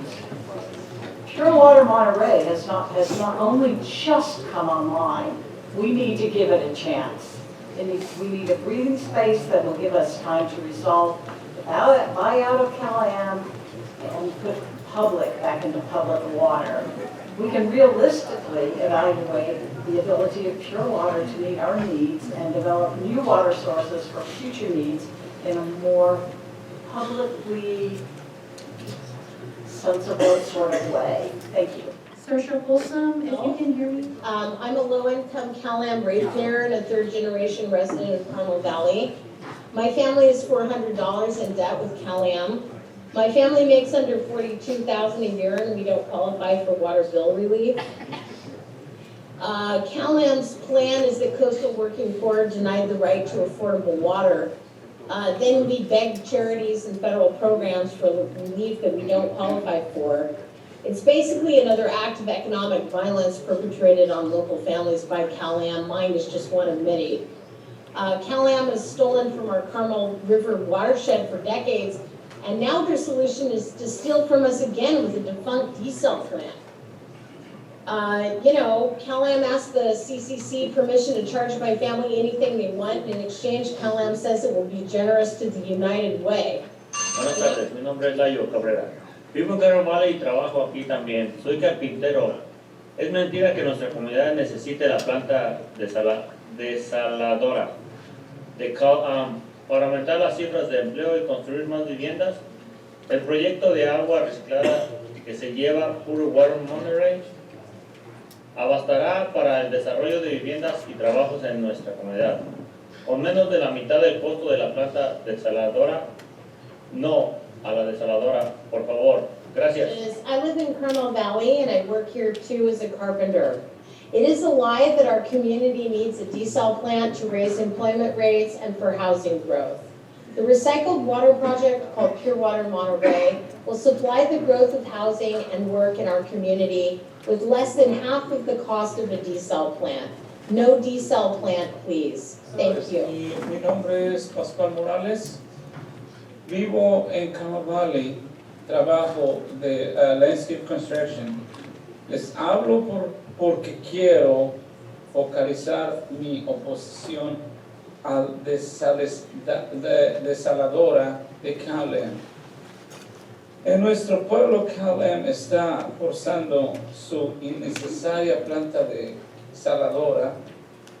La desaladora va a aumentar el costo de agua todavía más de lo que cuesta ahora. No podemos pagar más. El dinero no alcanza. Con la planta desaladora, CalM ganará más dinero y el pueblo pierde. Por favor, diga no a CalM. Commission. I live in Carmel Valley and I work in landscape construction. I speak to you today because I want to vocalize my opposition to CalAm's desal plant. In our community, CalAm is forcing an unnecessary desal plant. The desal plant will make the price of water even more expensive than it is now. We can't pay more. Our money cannot stretch further. With the desal plant, CalAm will make more money and our community loses. Please say no to CalAm. Thank you. I'm Gail Morton, resident of City of Marina. Having served our community as an elected official for 10 years, I am well informed of the absolute injustice of forcing this project, unnecessary project, on our modest, diverse community. Both the City of Marina and Marina Coast Water District have expended millions of dollars from their limited, publicly funded budgets for experts and attorneys to inform decision makers and to be sure to protect our environment, our water resources, and our ratepayers from irreparable harm. There is tremendous political pressure to come up with new water sources in the state of California, given drought and climate change. Those pressures are justifiable. But political pressure does not outweigh your responsibility to follow the applicable law. Secretary Commissioners, I'm Dr. Tom Moore, speaking as a private citizen. CalAm forgot to tell you that they've run a desal plant in the Monterey area for the past 11 years. They routinely run it at less than 2/3 of its capacity and never at full capacity. In 11 years, they failed to create more than 1,100 acre-feet of water that could have reduced their take from the Carmel River. If CalAm needs desal water so desperately, why have they consistently failed to run their existing plant at full capacity? Oh, they'll give you some mumbo-jumbo about how they need a permit modification or some new well or something, but isn't that what water companies do? Is CalAm reducing the output from the current desal plant to artificially inflate their claimed need for water?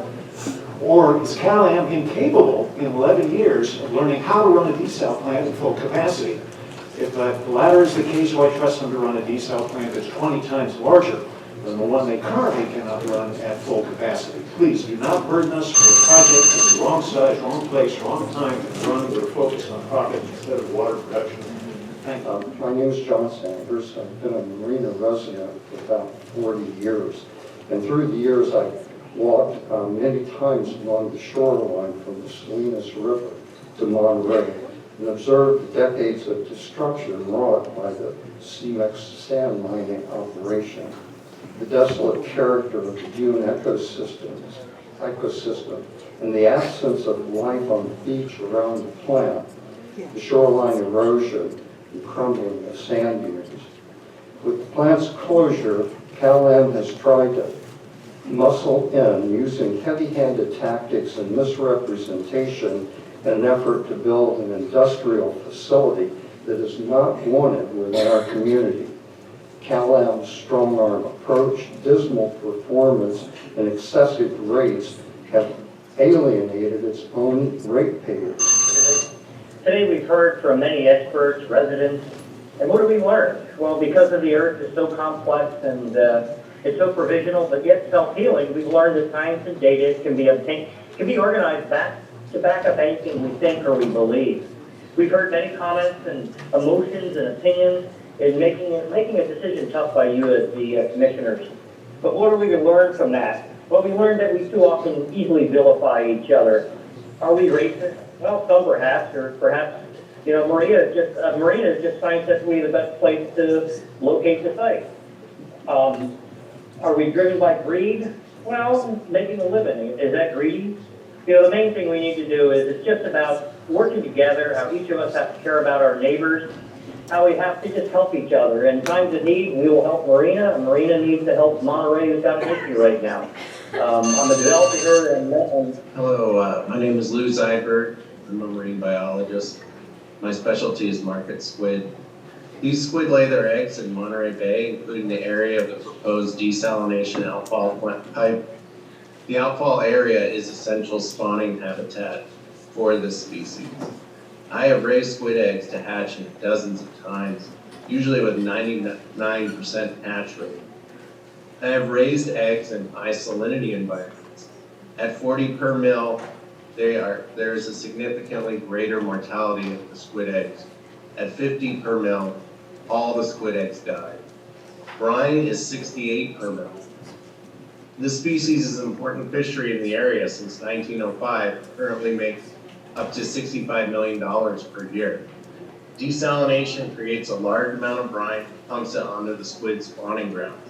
Brine is twice as heavy as seawater, thus immediately sinks to the seafloor. It does not mix as the EIR has suggested. Please deny the desalination plant. Thank you. Good evening. This is Mayor Allison Kerr of Delray Oaks. We are not a disadvantaged community, but we do have many elderly folks living on fixed incomes, and we are CalAm ratepayers. How will the high cost of this water affect them? The staff report does not provide water costs or rates for the project. Without a clear understanding of cost, how can the impact on ratepayers or environmental justice issues be analyzed? It's irresponsible to approve this without understanding the cost impact. The Dehaney desal that you recently approved was expected to raise water bills by $7 a month. CalAm claims its desal will raise water bills by 50%. Many here won't be able to afford water at $150 to $250 a month. Governor Newsom may want all desal projects approved, but one size does not fit all. You have a choice between a politically safe vote or the right vote. Please do the right thing and deny this permit. Thank you. My name is Jennifer Higgoo. I live in Monterey and I have a business in Pacific Grove. I've been on the peninsula for about 30 years. And I wanted to chime in because it's not a question of whether we need more water and whether we need to address that. Everybody seems to agree that we all have those shared concerns. It's the who does it and how it's done.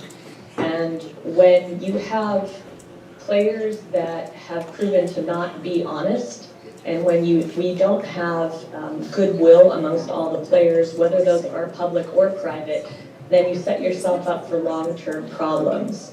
And the community has spoken. They spoke through the democratic process with Measure J, saying that they didn't have confidence in CalAm being an honest broker with something as important as the human right of water.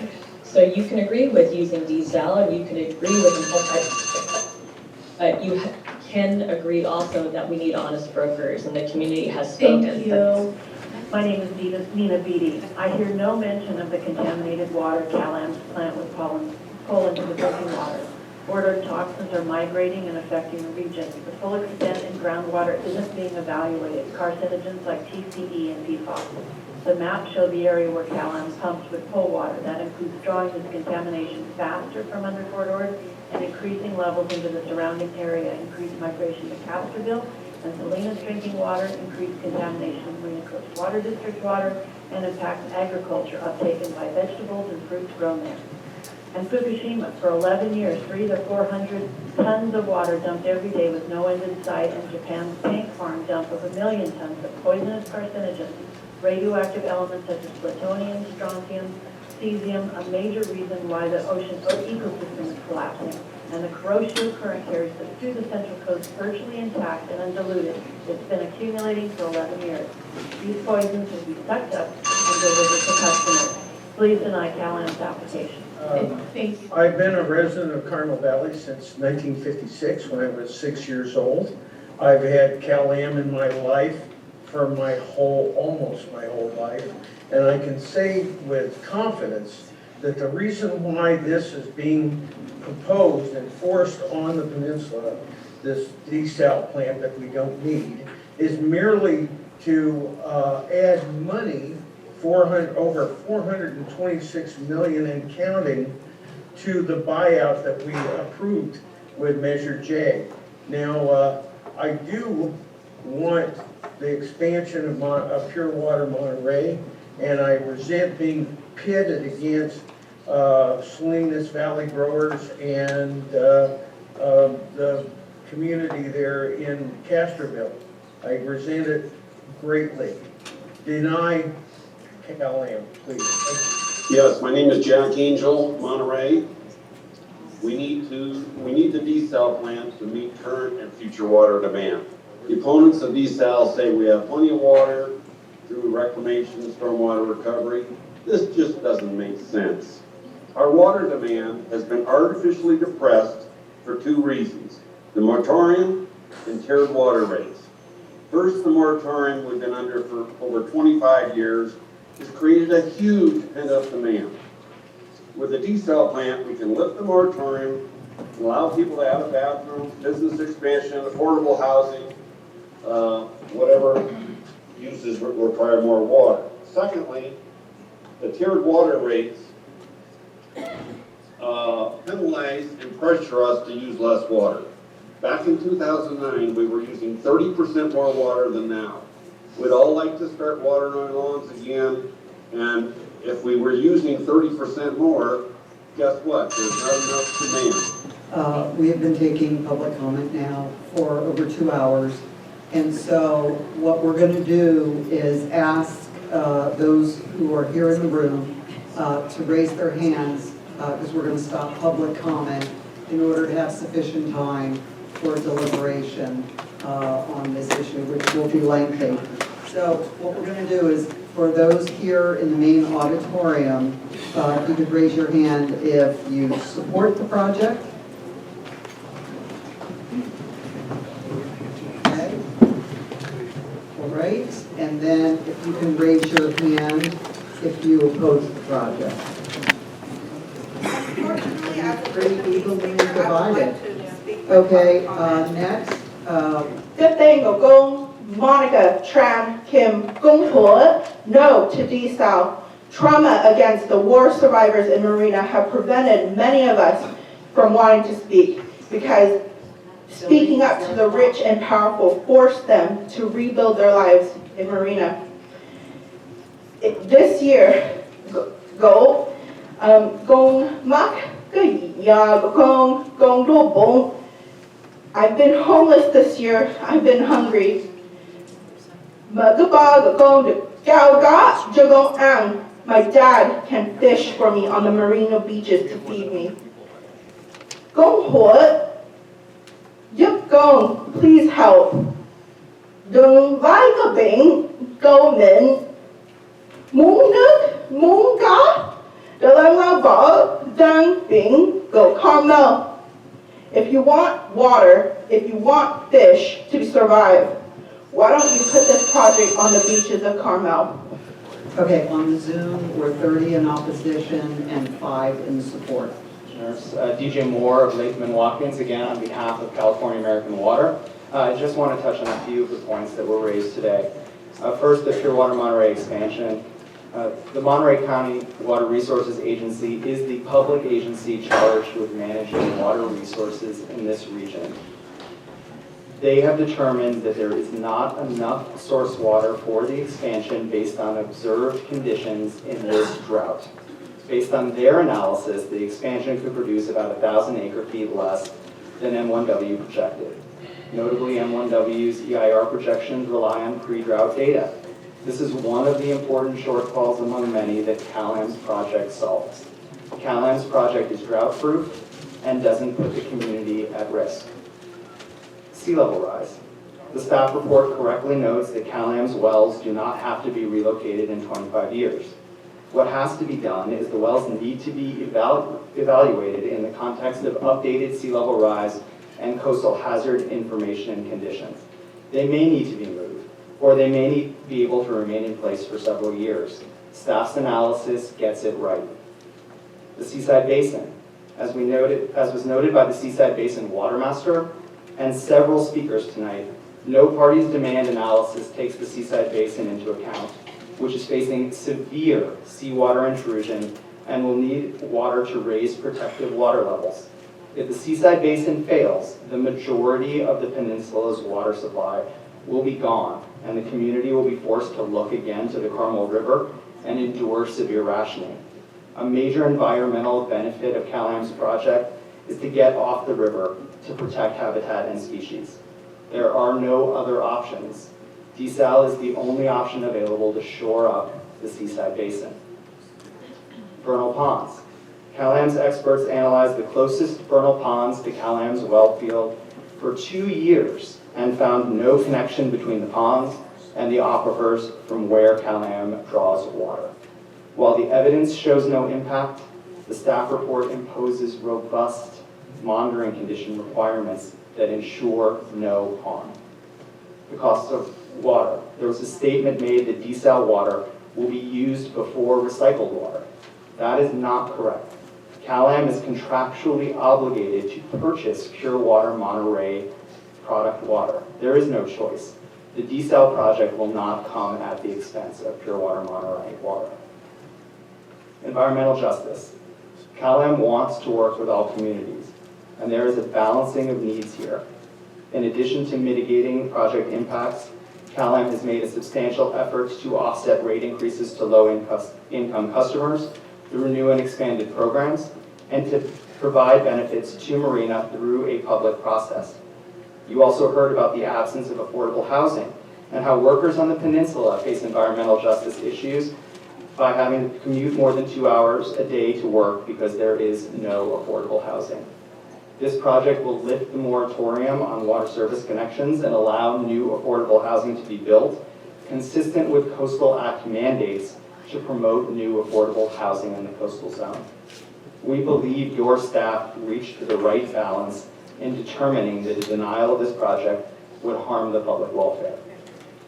Finally, as Kevin Tilden noted in our presentation, over the past 25 years, whenever a water solution gets close to the finish line, a new idea always comes up. The latest idea is a new regional desalination project, but there is no information about what that will look like, where it will be located, how much it will cost, what the impacts will be, and how long it will take to analyze. CalAM's project has undergone 10 years of review, and CalAM is open to public participation in the project once this regional need is identified. The community can't afford to wait for another good idea. We truly appreciate the work that staff has put into the thorough staff report, and we really appreciate your time today. It has been a long day, and we really appreciate the effort that has been put in on this project, not only today, but in prior hearings as well. We respectfully ask that you approve the project consistent with staff's recommendation. And I want to acknowledge that getting here to this point has been obviously difficult for everyone, but especially for the city of Marina and the underserved community members affected by this project. I know they're disappointed with our recommendation. Water is sacred. Nothing is more fundamental to the health of a community than water. That is why the people of Marina have poured their hearts, souls, and treasure into stopping a project that they fear will threaten their water supply. Marina isn't a wealthy city, and yet they have prioritized the protection of the aquifer at the cost of many other pressing needs of that city for years now. And staff has an enormous amount of empathy and compassion for their situation, especially our incredible EJ team, who work closely with the folks who live in the city of Marina, Seaside, Castroville, and throughout the peninsula. And listen to their stories and their fears for the future. And we deeply respect their commitment, tenacity, and passion. And although they may not feel it right now, I want you to know we see you, we hear you, and your concerns matter to us. 2 years ago, staff recommended denial of a previous desal project that was clearly inconsistent with a number of Coastal Act policies, including our regional policy. But when CalAM resubmitted a revised proposal, we weren't at liberty to refuse or to consider that application. We had to take a fresh look and renegotiations in good faith. And obviously, this is a very complex, difficult, and controversial project that raises all sorts of difficult issues, as you heard from the testimony today. And clearly, there are no easy answers to these issues. And also reasonable people can certainly disagree on those complex matters. And as I said in my comments on the Poseidon Desal project, our recommendation here is based on the facts, sound science, and the rule of law, and a good dose of common sense without any bias. There are no outside pressure from any entity that influenced our recommendation. Staff is not, our recommendations are not blown by political winds. A big part of what brings us here today with a recommendation for approval is the severity of the drought in a region already struggling with long-standing critical water shortages. And as you have previously heard today, this is the 3-year period ending in August is the driest on record. And we can clearly see the accelerating effects of climate change in real time all around us. And as drought becomes the new normal, we're going to need to consider ways to diversify California's water portfolio. And while Pure Water Monterey Recycle Project will provide a great deal of water, to be truly resilient in the long term, this community is going to need multiple water sources. There's just too much uncertainty regarding the future of the water supply in this region. And history will judge us harshly if we do not take a precautionary approach on water supplies in this community. Staff has worked with CalAm and has included a number of robust conditions to bring the project into compliance with the Act. And the project's footprint is smaller, it's phased, and there are additional monitoring and safeguards in place to protect Marina's water supply. And we've also pushed CalAm to include several measures to keep rates affordable for underserved ratepayers so that residents will not be priced out of their homes by higher water bills. But one issue that cannot be solved is the fundamental question of locating a facility in an underserved community who wholly opposes the project, in part because of its historic role as a dumping ground for the region's industrial development. We get that. We've done our best to push CalAm to make the project safer, smaller, mitigate the identified impacts, and create community benefits package for Marina. And maybe more can be done.